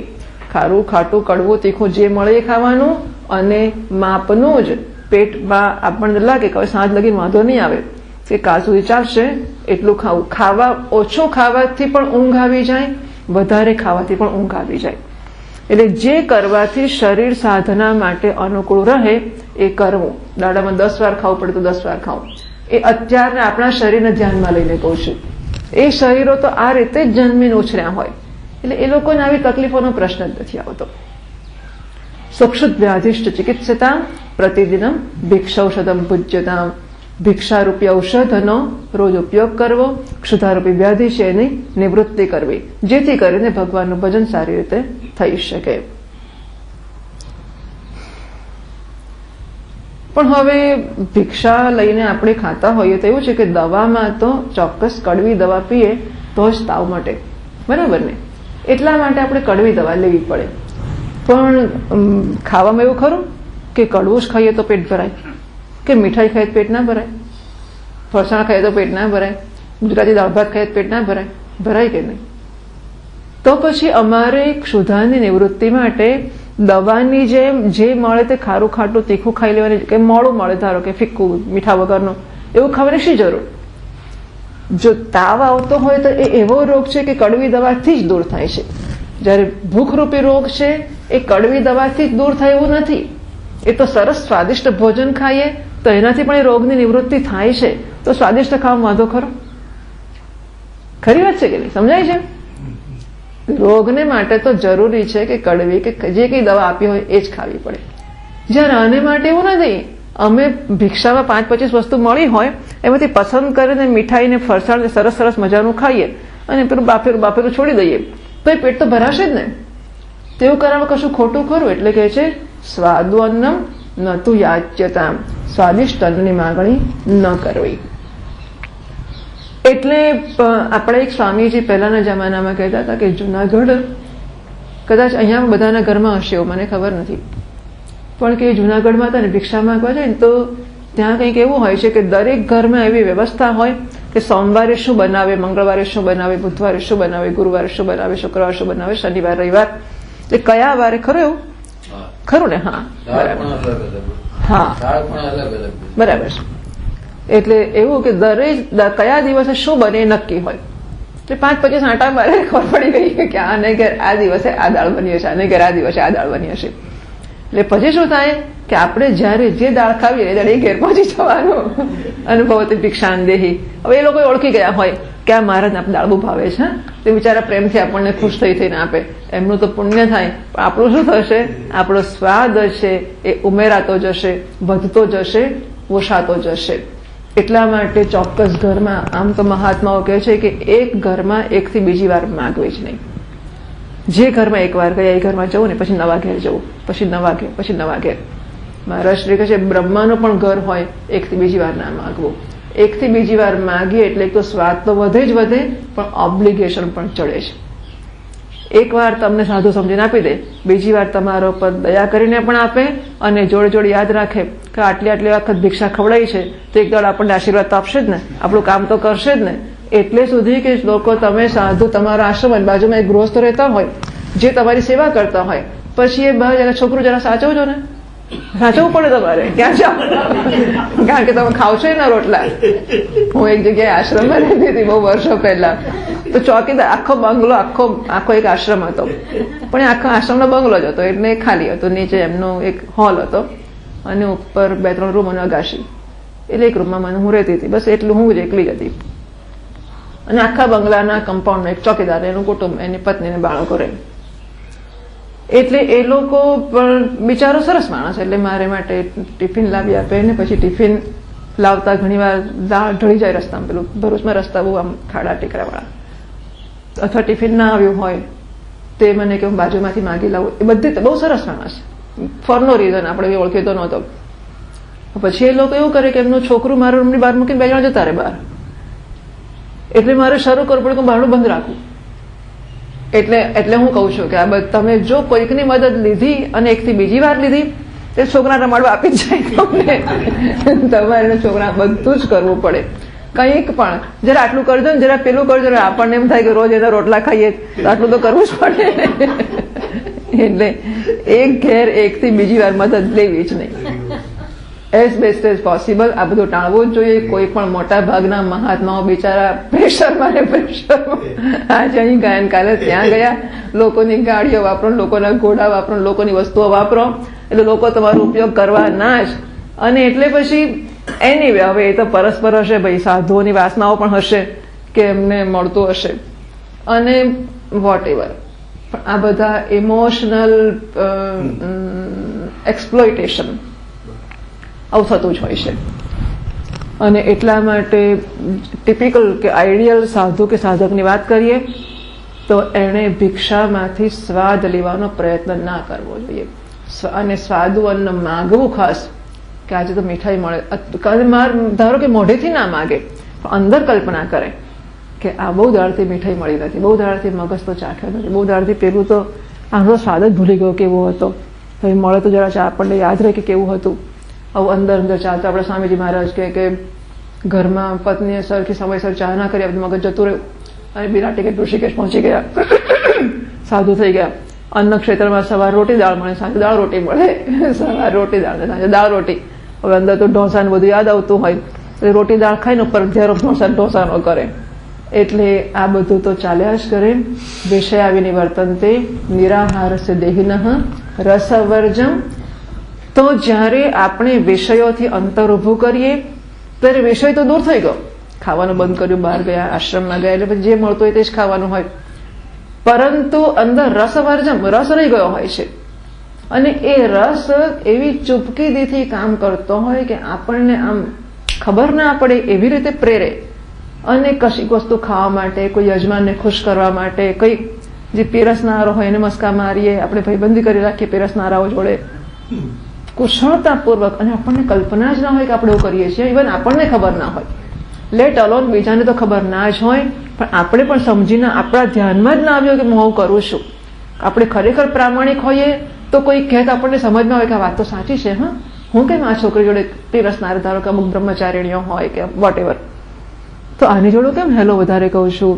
પ્રસાદ મંદિરમાંથી મોટો પડિયો મળ્યો હોય ને આપણાથી ખવાતા ના હોય ચોળા, આપણે ખાસ શોધીને એક બ્રહ્મચારીને આપીએ. કેમ એવું કરીએ છીએ આપણે? આપણે શું ગમે એને આપવું જ છે ને, જે સાંભળીને આપી દઈએ, પણ આપણે યાદ રાખીને આને જ આપીએ. એની પાછળ શું છે એ આપણને ખબર ના હોય એવું બની શકે, પણ એની પાસેથી વિશેષ લાભ લેવાની ઈચ્છા હોઈ શકે કે પીરસવા આવે ત્યારે ખીચડીની પાછળ પાછળ ઘી લઈને આવે, બાકી બધાને ઘી ના આપતા હોય, તમને ખાસ ઘી આપી જાય, તમે આપો. એટલે હું તો આશ્રમમાં રહી છું ને જમું એટલે મને ખબર છે કે આશ્રમમાં શું આવું. અત્યારના આશ્રમો તો બધા અપ ટુ ડેટ ને બધી બહુ સરસ સગવડો હોય, પણ આવું બધું હોય જ. અને બધે નાના મોટા વેરા આંતરા ને પક્ષપાતને આવું રહેવાનું જ. અને એનું ઇન્વોકેશન, આપણે કોઈની ફેવરનું આવાહન કરીએ એવું પણ થવાનું જ. બધાને દૂધ ના આપતા, આપણે ખાસ દૂધ પીવું હોય, આપણે કોઈને ખુશ રાખીએ તો બીજો એક ગ્લાસ લઈ આવો ને, એક ગ્લાસ બધાને આપે ઓફિશિયલી, ધારો કે તમારે બીજો જોઈતો હોય બીજો ગ્લાસ લઈએ ને. ખાંડ ના આપતા હોય તમારે ખાંડ, ચમચી ના આપતા હોય તો તમારે ચમચી જોઈતી. આપણને ચમચી વગર ખાતા ના આવડતું હોય, બધું મોટું પાંદડામ રેડી હોય તે, એટલે ચમચી જોઈતી હોય. બાજુ કોઈને ખાસ કે આપણે ચમચી લાવ્યા ને.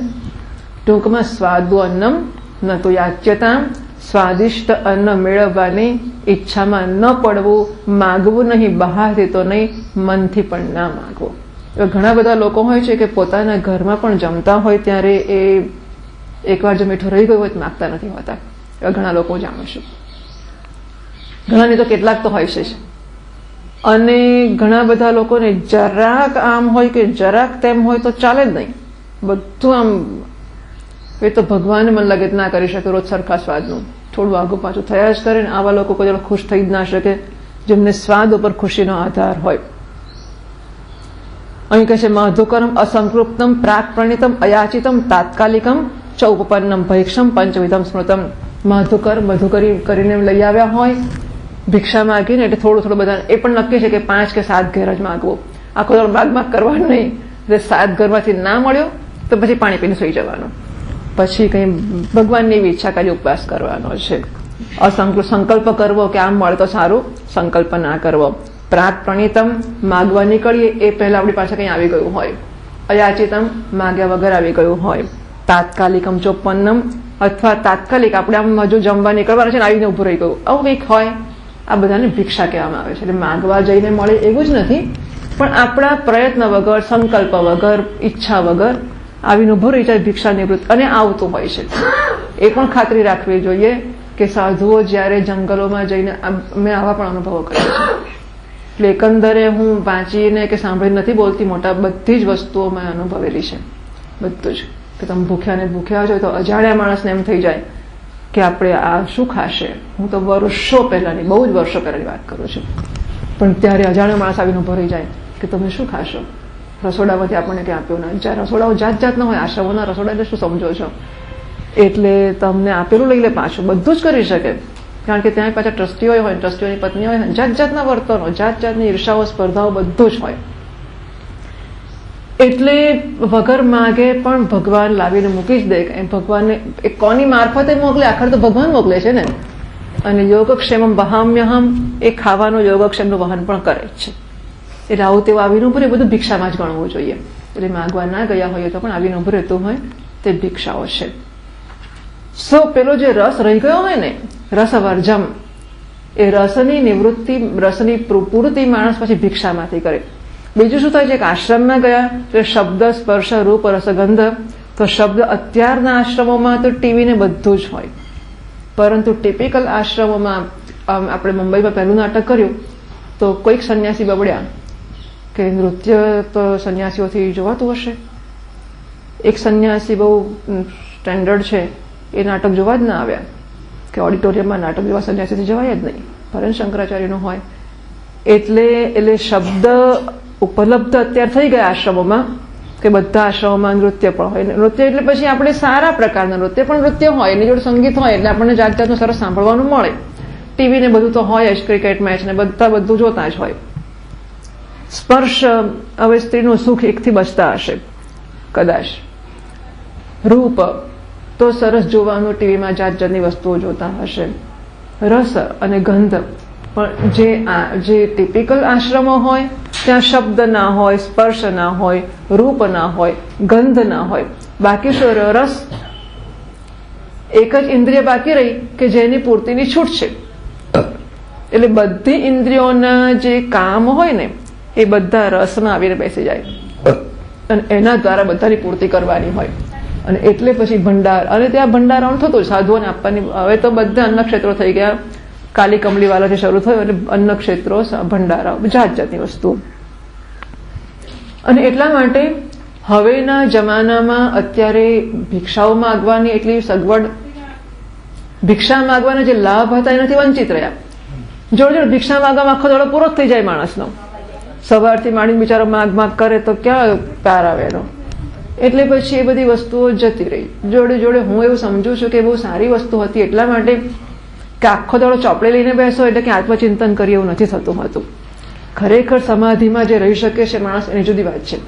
બાકી થોડી કસરત મળે, થોડા માન અપમાન, તો ચોપડી વાંચવી એ જ ભણવું નથી. પણ તમે જાઓ ને માન અપમાન સહન કરો, ગમે તે વસ્તુ લાવીને ખાઓ, એટલે ખાવામાં ટ્રેનિંગ મળતી જાય, અહંકારની ઉપર ઘા થાય એ ટ્રેનિંગ મળતી જાય. એટલે જે ભણીએ છીએ એને જીવવાની એક તક ઊભી થાય છે લોકોના સંપર્કમાં. અને ચાલો એટલે એક્સરસાઇઝ થઈ જાય, ઠંડી ગરમીમાં ફરો એટલે શીતોષ્ણાદિ સંહિતા આવશે હમણાં. એટલે આ બધા પ્રકારની અનુકૂળતાઓ એમાં હતી. જોડે જોડે હવે આપણા શરીર એટલા ખરાબ છે કે માગવા જાય તો માગતા માગતા જ બિચારા મરી જાય. તો એ ખાય તો પાર જ આવી જાય એમનો, રસોડામાં કશું આપણે ખાઈ જ ના શકીએ એવી સ્થિતિ હોય. એટલે હવે અત્યારના સંજોગોમાં આવું બધું છે. જો એવું જ છે ત્યારે જે અન્ન મળે એ સ્વાદિષ્ટ હોય પણ કદાચ આશ્રમમાં, તો એ સ્વાદમાં આનંદ ન માનવો, એનો ઉપયોગ ભૂખ સંતોષવા કરવો, પણ સ્વાદમાં, અને એ વધારે સૂક્ષ્મ વસ્તુ છે. ન ખાવું સહેલું છે, પણ ખાવું અને સ્વાદમાં આનંદ ન લેવો એ વધારે સૂક્ષ્મ અને વધારે મુશ્કેલ વસ્તુ છે. પણ એનો એનો પ્રયત્ન કરવો જ જોઈએ. એટલે આપણે જે ભિક્ષાઓ રસોડામાં કે આશ્રમમાં ખાતા હોય તો મીઠાઈને ફરસાણને ભંડારાઓ, હવે બધા આશ્રમો ભંડારાઓ પણ થયા જ કરે. લોકો મરેલા તિથિ લખાવી જાય, જન્મ્યા તિથિ લખાવી જાય, આખી જિંદગી ચાલ્યા જ કરતું હોય આવું બધું. એટલે પણ સાધકને ગુનો નથી. ગૃહસ્થો માટે આશ્રમોમાં ખાવાનું બહુ ઈચ્છનીય નથી, અથવા તો ખાઈને પૂરતા પૈસા આપી દેવા. પણ સાધુ તો ભિક્ષા જ માગવાનો છે, એટલે એને માટે કોઈ સવાલ નથી આવતો. સ્વાદોન્નમ તો યાચ્યતામ, તો શું કરવું? પ્રયત્ન કર્યા વગર તો કંઈ મળતું જ નથી હોતું, બધું પ્રયત્નથી જ મળે છે. તો કે છે ના વિધિવશાત પ્રાપ્તેન સંતુષ્યતા. વિધિવશાત, પ્રારબ્ધવશાત, પૂર્વના કર્મવશાત જે કંઈ આવીને ઉભી રહી ભિક્ષા, એમાં સંતોષ માનવો જોઈએ. કારણ કે માણસ હવે સ્વાદ ના લે, ધારો કે એટલે પહેલાના મહાપુરુષો ને હજુ પણ કેટલા મહાપુરુષો તો એક જ કમંડળમાં બધું લેવાનું, દાળ इसमें डाल दो. આપણને એમ કે બાસુદી આમાં નખાતી હશે, इसमें બાસુદી છે મહારાજ, બાસુ, અરે इसमें डाल दो. એટલે બાસુદી નખાવે, કઢીએ નખાવે, દાળ નખાવે, ને ભાત ને શાક ને બટાકો વડું જે હોય બધું અંદર નખાવે. પછી નદીએ જાય, નદીએ જઈને કમંડળને પાણી બોળી દે, પાણીમાં બોળીને કમંડળને આમ ઊંધું કરે, નાળચામાંથી બધું પાણી નીકળી જાય. જે સ્વાદ હોય ને એ બધું નીકળી જાય. અને પછી જે વધે આપણે વિચાર કરતા આપણને ગભરામણ થાય. સંતુષ્યતામ, એને ખાય અને સંતોષ માને. હવે આવું ખાવાનું ખાય તો એનો મૂડ કેવી રીતે સારો હોય? બિચારો મુજી દુઃખી થઈ જતો હશે ને, તો કે ના, દુઃખી નહીં થવાનું. સંતુષ્યતામ, સ્વાદથી નહીં ખાવાનું, પણ છતાં પ્રસન્નતા કે સંતોષમાં જરા પણ આંચ ના આવવી જોઈએ. પ્રસન્ન જ્યારે જુઓ ત્યારે મહાપુરુષો પ્રસન્ન હોય, ધન્ય આમ આનંદ હોય. સંતુષ્યતામ વિધિવશાત, જે કંઈ પ્રાપ્ત થઈ જાય. વિધિ એટલે વિધે એટલે કર્મણ જન્માંતર કૃતસ્ય શરીર આરંભકસ્ય સુકૃતસ્ય દુષ્કૃતસ્ય અવશાત. જે કંઈ પુણ્ય પાપ આપણા શરીરને શરૂ કરાવનારા પ્રારબ્ધ છે એને વશાત સારી ખોટી વસ્તુઓ મળવાની જ છે. જે ખાવાનું ભાત ને સાંભાર મળે, સમજો કે કર્મનું ફળ છે. એટલે કર્મના ફળ રૂપે જ આપણને જે હોય તે આવીને મળતું હોય છે. પુણ્ય કર્મ કે હવે એને પાપ એ શું કામ કહેવું? જે ખાવાનું પ્રારબ્ધ વશાત મળ્યું તે. પણ આ તો ખાલી કહેવા માટે કે ભાઈ સારા ખોટા જે કર્મ હોય, જો મીઠાઈને સારી કહેતા હોઈએ તો એવું સમજવું કે પુણ્યનું ફળ છે. એટલે મહાપુરુષો તો સમજે કે પુણ્ય આપણે પાક્યા કે મીઠાઈઓ મળી. તો પુણ્ય ને પાપ પ્રમાણે કે સારા ખોટા કર્મ પ્રમાણે જે કંઈ અન્ન આવીને ઊભું રહી જાય એમાં અત્યંત સંતોષ માનવો જોઈએ. શરીર જ્યાં સુધી છે ત્યાં સુધી આ કર્મો કામ કરવાના છે, અને ત્યાં સુધી આપણને કર્મોના ફળ રૂપે સારું ખોટું ખાવાનું અથવા તો ખાવાનું જે હોય તે મળવાનું જ છે. માટે એને માટે પ્રયત્ન કરવાની જરૂર નથી. કર્મના ફળ રૂપે ખાવાનું મળે છે, કે જે કંઈ મળે તે વસ્ત્ર મળતા હોય, છત્રી મળતી હોય, પાદુકા મળતી હોય. આવું બીજા સાધુઓને શું જોઈએ કે હવે તો સાબુ જોઈએ, પહેલા તો માટીથી નહીં લેવાનું એટલે સાબુ ના જોઈએ, પણ છત્રી ને પાદુકા આવી કેટલીક છૂટ છે એમને. ગોદડી હોય, કંથામ શીત નિવારણી, ઠંડી ઉડાડવા માટે કંથા કે ગોદડીની જરૂર હોય, તો આ બધી વસ્તુઓ એની પાસે ભલે હોય, પણ પ્રારબ્ધ વશાત જે મળે, કોઈને સરસ મજાની સુંવાળી રજાઈ મળે અને કોઈ ચિત્રાની ગોદડી ના મળતી હોય, તો જે કંઈ પ્રારબ્ધ પ્રમાણે આપણા કર્મથી હશે એ આવીને ઊભું રહેશે, એમાં સંતોષ માનવો જોઈએ. અને મળવાનું જ છે એ નક્કી છે, કારણ કે કર્મ છે જ, એટલે કર્મના આધારે કશુંક તો મળવાનું છે. એટલે ભૂખ્યા મરી જઈશ એવું નથી, અને એવા કર્મ છે ભૂખ્યા મરીશું તો ભૂખ્યા મરીશું, બીજું શું થવાનું છે આખરે. એટલે આજગરી વૃત્તિ એક હોય છે, એક માધુકરી વૃત્તિ છે, એક આજગરી વૃત્તિ એટલે અજગરની વૃત્તિ. અજગર મોં ફાડીને પડ્યો હોય, અંદર આવીને કશુંક પડે તો ખાય, અને ના આવે તો ના ખાય. કેટલા સાધુઓ આજગરી વૃત્તિ પણ રાખતા હોય છે કે બેસી રહેવું પોતાની જગ્યા ઉપર, આવે તો બરાબર છે, અયાચક વ્રત એવું પણ હોય છે. અભાવિત જે નથી થવાનું નથી થવાનું, થવાનું છે થવાનું જ છે, એટલા માટે કોઈ પ્રકારના પ્રયત્ન નહીં. જો જેને પોતાના મળતા સંજોગો બદલીને કંઈક નવું મેળવવું છે ને એને માટે પુરુષાર્થ છે. જે સાધુ સંન્યાસી સિવાયના લોકો છે, જેમને જીવનમાં કોઈક સિદ્ધ કરવું છે કે મારે પ્રધાન બનવું જ છે, મારે રોજે મીઠાઈ ખાવી જ છે, મારે આટલો બંગલો બાંધવો જ છે, એ લોકો નવા કર્મ કરીને નવા ફળ ઉત્પન્ન કરે. જ્યારે સાધુ છે એને તો જૂના કર્મ ભોગવીને પૂરા કરવાના છે. એટલે એને કંઈક જે છે કે જે આવવાનું છે એને બદલીને બીજું કશું જોઈએ છે, એવો કોઈ પુરુષાર્થ એનો નથી. એનો પુરુષાર્થ માત્ર મોક્ષ જ છે, ધર્મ અર્થ કામ નથી. અને એટલા માટે સાધુને કર્મ કરવાની જરૂર નથી. બરાબર, પ્રારબ્ધ વશાત જે મળે છે એને એ આનંદથી ભોગવે છે, સંતોષ પ્રાપ્ત કરે છે. પણ એવું પણ થાય કે જો આપણને જે મળ્યું એમાં સંતોષ માનીએ કે સરસ, ચાલો ભગવાનની ઈચ્છા, સાંભાર ને ભાત તો મળ્યા ને આખરે આપણને ખાવાનું તો મળ્યું ને, એમાં સંતોષ માનતા હોઈએ, તો પછી પાછું એમાં પણ ભોગમાં મન તો આસક્ત થઈ ગયો ને કે કેવા સરસ ભાત ને સાંભાર મળ્યા, કેવો સરસ ભાત ને રસમ મળ્યું, કેવું સરસ મીઠાઈ મળી, કેવી સરસ છાશ મળી. છેવટે 2-4 દાડા પીલું છાશ ભાવવા માંડે તમને લોકો. હવે છાશ પેલું થાળી પાંદડું હોય, લોકો આમ લઈને છાશ પીએ. હા બિચારા, કારણ કે બીજું તો કઈ આપણે એમનો ગ્લાસ આપે એટલી મહેરબાની કે પાણીનો ગ્લાસ આપે. લોકો પહેરે દાડે એમ કે પાણીના ગ્લાસમાં નહીં, એટલે પાણી ઢોળી દીધું કે ગમે તેમ કરી અંચાઈને એ ગ્લાસ કર્યો કે એમાં નહીં આપવાની ગ્લાસમાં. લોકો બિચારા આમ લઈને પીએ, આમ પીએ એટલે ચારે બાજુ બધું ગંદુ થાય. આવું બધું 2-4 દાડા આપણને એમ થાય છી કેવું છે, આવું હોય આવું તે. 5મા દાડા આપણે પીવા માંડીએ, આપણને એમાં જરાય ગંદુ ના લાગે, મજા આવે. તાળી ઉચકીને છાશ પી જઈએ, શું કરીએ, છાશ પીવી હોય તો. એટલે એમાં સંતોષ લેવા માંડીએ તો ભોગમાં મન આસક્ત થઈ શકે. જે વસ્તુ આપણને નહોતી ગમતી એ પણ 2-4, આ તો અભ્યાસનું જ ફળ છે. આપણને દાળ ભાત શાક રોટલી ભાવે ને એમને સાંભાર ભાત ભાવે, એનું કારણ શું? અભ્યાસ. આપણે જન્મ્યા ત્યારથી આ ખાઈએ છીએ, જન્મ્યા ત્યારથી પેલું ખાય છે, એટલે કેવળ અભ્યાસનો સવાલ છે. એટલે આપણે 2-5 દાડે અભ્યાસ કરીએ તો આપણને નહીં ગમવા માંડે, પછી એમાં આનંદ આવવા માંડે આપણને, તો પાછું ભોગમાં આસક્તિ થઈ જાય તો શું કરવાનું? એટલે કે છે કે એવું થતું હોય તો વિધિવશાત પ્રાપ્તે ન સંતુષ્યતામ. પહેલા શું કહ્યું? વિધિવશાત પ્રાપ્તે ન, એટલે પ્રાપ્તની તૃતીયા કરી. પ્રાપ્તે ન, પ્રાપ્ત થયું એના વડે સંતોષ માનવો. પ્રાપ્તે ન સંતુષ્યતામ, કે સંતોષ માનતા માનતા ભોગમાં આસક્તિ થઈ જશે તો, એટલે કે વિધિવશાત પ્રાપ્તે ન સંતુષ્યતામ. વિધિવશાત પ્રાપ્ત થયેલું છે એમાં સપ્તમી કરી. પ્રાપ્તે ન સંતુષ્યતામ, એમાં પણ સંતોષ ન કરવો. અહીં સંતોષનો અર્થ ભોગ કે આસક્તિ કે આનંદ એવો, વિષય આનંદ એવો કરવો. પેલો સંતોષ એટલે પ્રસન્નતા, તો પ્રસન્નતા ના રાખવી ને પ્રસન્નતા રાખવી, પરંતુ એનાથી હર્ષ ન પામવું. કે વિધિવશાત જે પ્રાપ્ત થયું છે તો ચાલો, આપણે તો કેવું નસીબ સારું છે કે આપણે રોજ જે મીઠાઈ જ મળે છે. આપણે તો જ્યાં જઈએ ને ત્યાં જયારે પ્રસંગ ઉત્સવ જ હોય, બાકી રોજ સાંભાર ને ભાત ખાતા હોય. પણ આપણે જે આશ્રમમાં પહોંચ્યા, આજે પ્રાણ પ્રતિષ્ઠા છે, ચાલો લાડુ મળી ગયા. બીજી જગ્યાએ ગયા તો બીજો કાર્યક્રમ છે, ત્યાં જલેબી મળી ગઈ, રોજ મીઠાઈ મળે. આપણું બાપુ નસીબ સરસ છે. હા, તો પ્રાપ્તે, વિધિવશાત પ્રાપ્તે ન સંતુષ્યતા, તો એમાં પણ આપણે આનંદનો કે ભોગનો અનુભવ ન કરવો.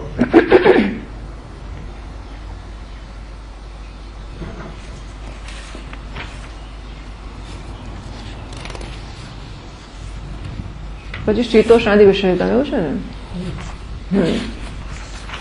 શીતોષ્ણાદિ વિષયતા.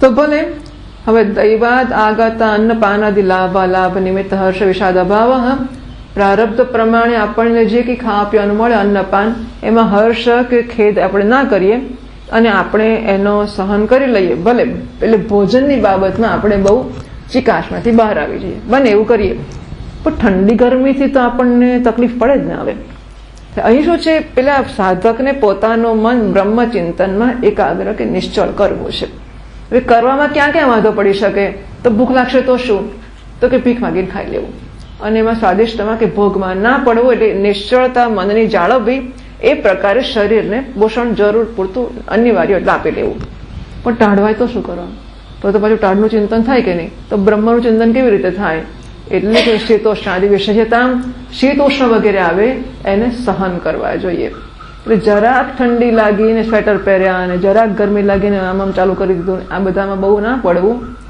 અગેન અત્યારના આપણા શરીરો બહુ જ ખરાબ થઈ ગયા છે એટલે બહુ સેન્સિટિવ છે જ એટલે શરીર સાચવવું એ મહત્વની વસ્તુ છે પણ શરીરને વધારે પડતું સુવાળું બનાવવાની આપણને છૂટ હોય કે એને થોડુંક કઠણ બનાવી શકીએ એવી અનુકૂળતા હોય તો બનાવવાનો પ્રયત્ન કરવો જેમ કે આપણે પલંગ ઉપર સૂતા હોઈએ તો નીચે ભૂમિશયન કરવાનો પ્રયત્ન કરીએ પછી હાડકા દુખે તો એના પર ગાદલું નાખીએ જમીન પર પછી દુખે તો પાછા ઉપર સૂઈએ પાછા 2 દાડા પછી નીચે સૂઈએ પાછા ઉપર આમ કરતા કરતા ધીમે ધીમે આપણી તિતિક્ષાની મર્યાદા વધારતા જવાય એવું નથી કે એક દાડે શરીર પર તૂટી જ પડવું અને બધા નિયમો અને બધા તપશ્ચર્યાને પાલન કરાવી દેવું એવું નથી પણ શરીરની ક્ષમતા વધારતા જવાનો પ્રયત્ન તો કરવો જ જોઈએ એટલે અત્યંત સુવાળું બનાવી દે કે છોકરું નાનું હોય ત્યારથી એને બધી રીતે આમ ચારે બાજુ બાંધીને અને પોટલું વાળીને જ બહાર નીકળવું ભલે થોડી ઠંડી લાગશે તો ભલે લાગતી થોડી ગરમી લાગે તો ભલે લાગતી આ બધું મેં જોયું નર્મદાને કે એના પેલા કર્મકાંડી માણસો હોય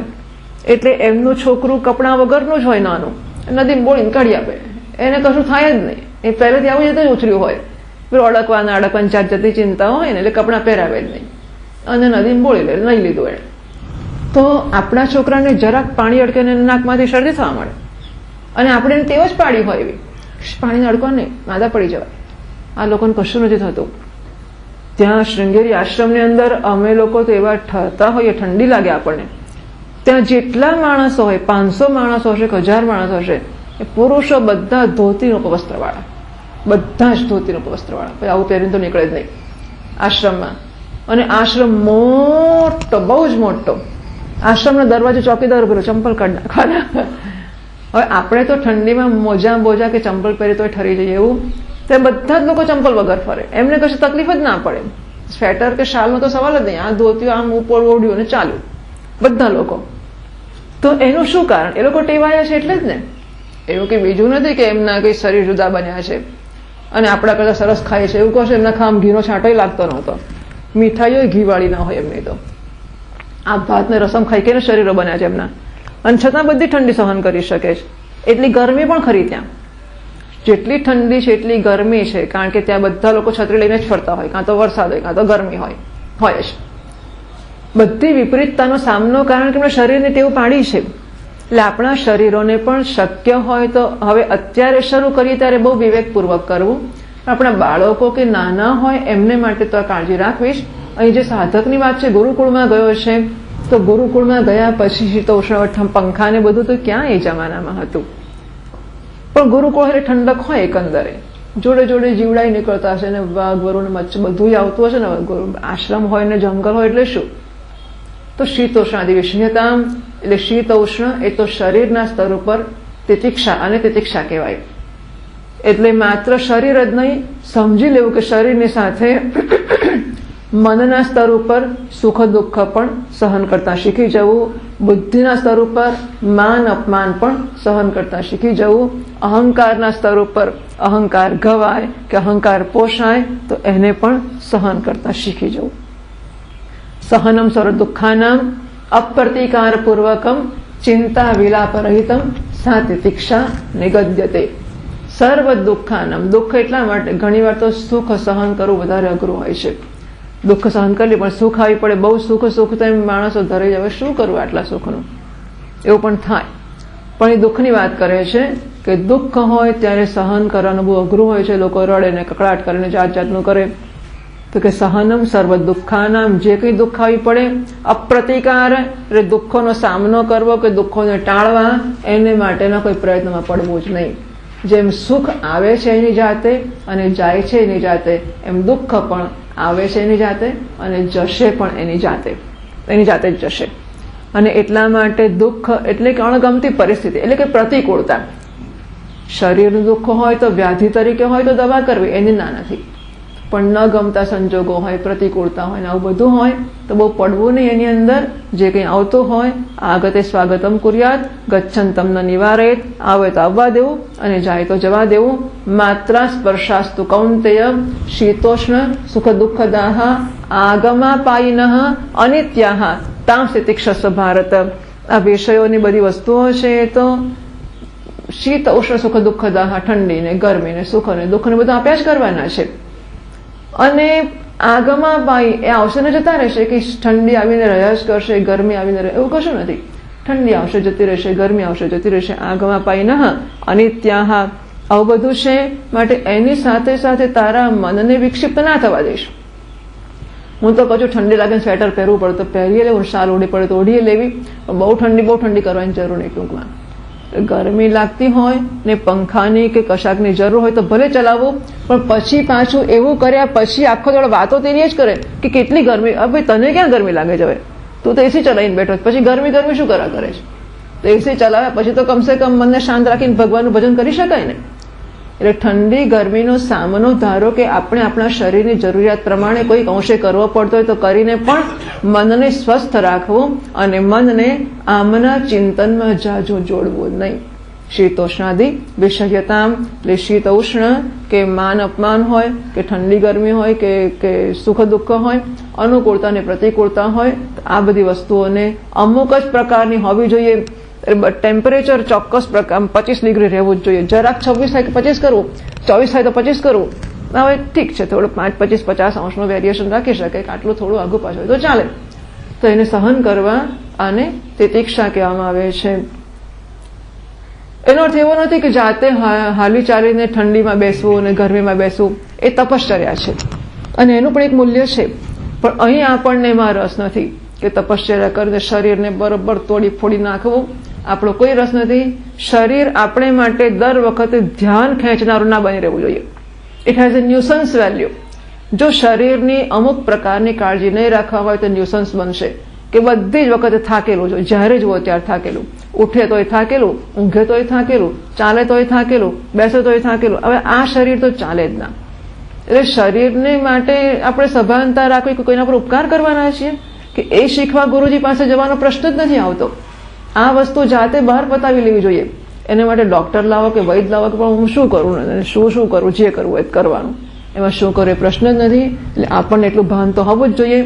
તો આપણે સેવા કરીએ પણ આપણું શરીર, એટલે ગુરુજી આપણી સેવા કરવી સ્થિતિ ઊભી થઈ જાય પછી કે આપણે જ્યારે જોઈએ આપણું શરીર લટકતું હોય એટલે બિચારા ગુના તમને તકલીફ પડશે, તમે ના કરશો. બીજું શું કરે ગુરુજી? એટલે આપણા શરીર આપણે સાચવવા જ જોઈએ. કદાચ બગાડી ચૂક્યા હોય તો પણ અમુક એની એક મર્યાદા મેળવી લેવી જોઈએ. એક સ્થિતિ પર આવી જવું જોઈએ કે આપણને ભાન હોય કે આટલું નહીં કરું તો શરીર ચાલશે અથવા આટલું કરીશ તો ચાલશે.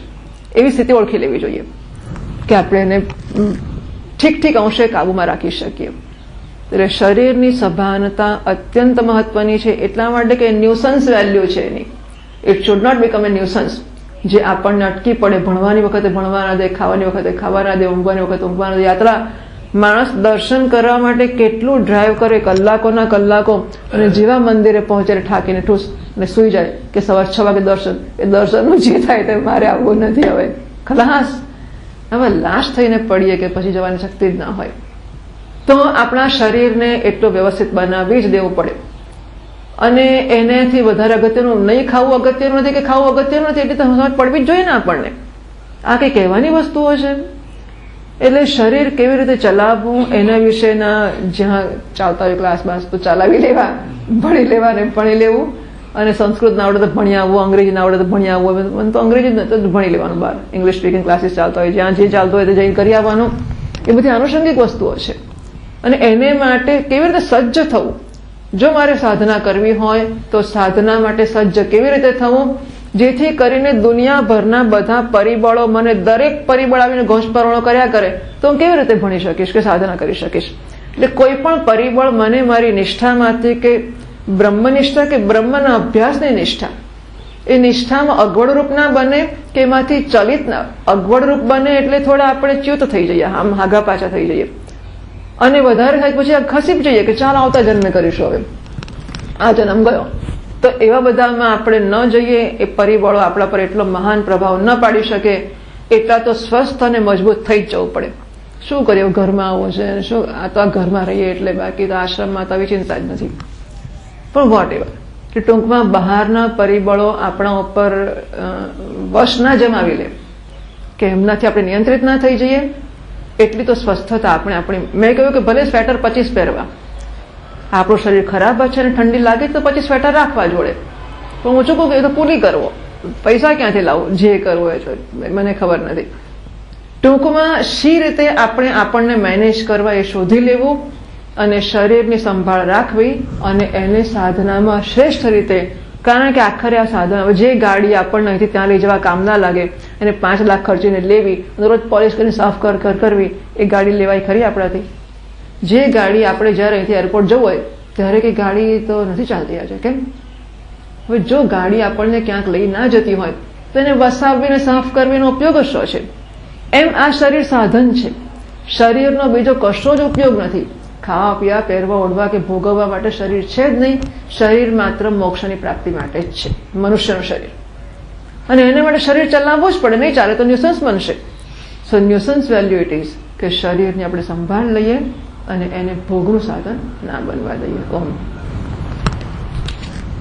ઓમ પૂર્ણમદઃ પૂર્ણમિદં પૂર્ણાત પૂર્ણમુદચ્યતે પૂર્ણસ્ય પૂર્ણમાદાય પૂર્ણમેવાવશિષ્યતે. ઓમ શાંતિ શાંતિ શાંતિ. શંકરં શંકરાચાર્યં કેશવં બાદરાયણં સૂત્રભાષ્યકૃતૌ વંદે ભગવन्तौ પુનઃ પુનઃ. ઈશ્વરો ગુરુરાત્મેતિ મૂર્તિભેદવિભાગિને વ્યોમવદ્વ્યાપ્તદેહાય દક્ષિણામૂર્તયે નમઃ. ઓમ શાંતિ શાંતિ શાંતિ. હરિઃ ઓમ. શ્રી ગુરુભ્યો નમઃ. હરિઃ ઓમ.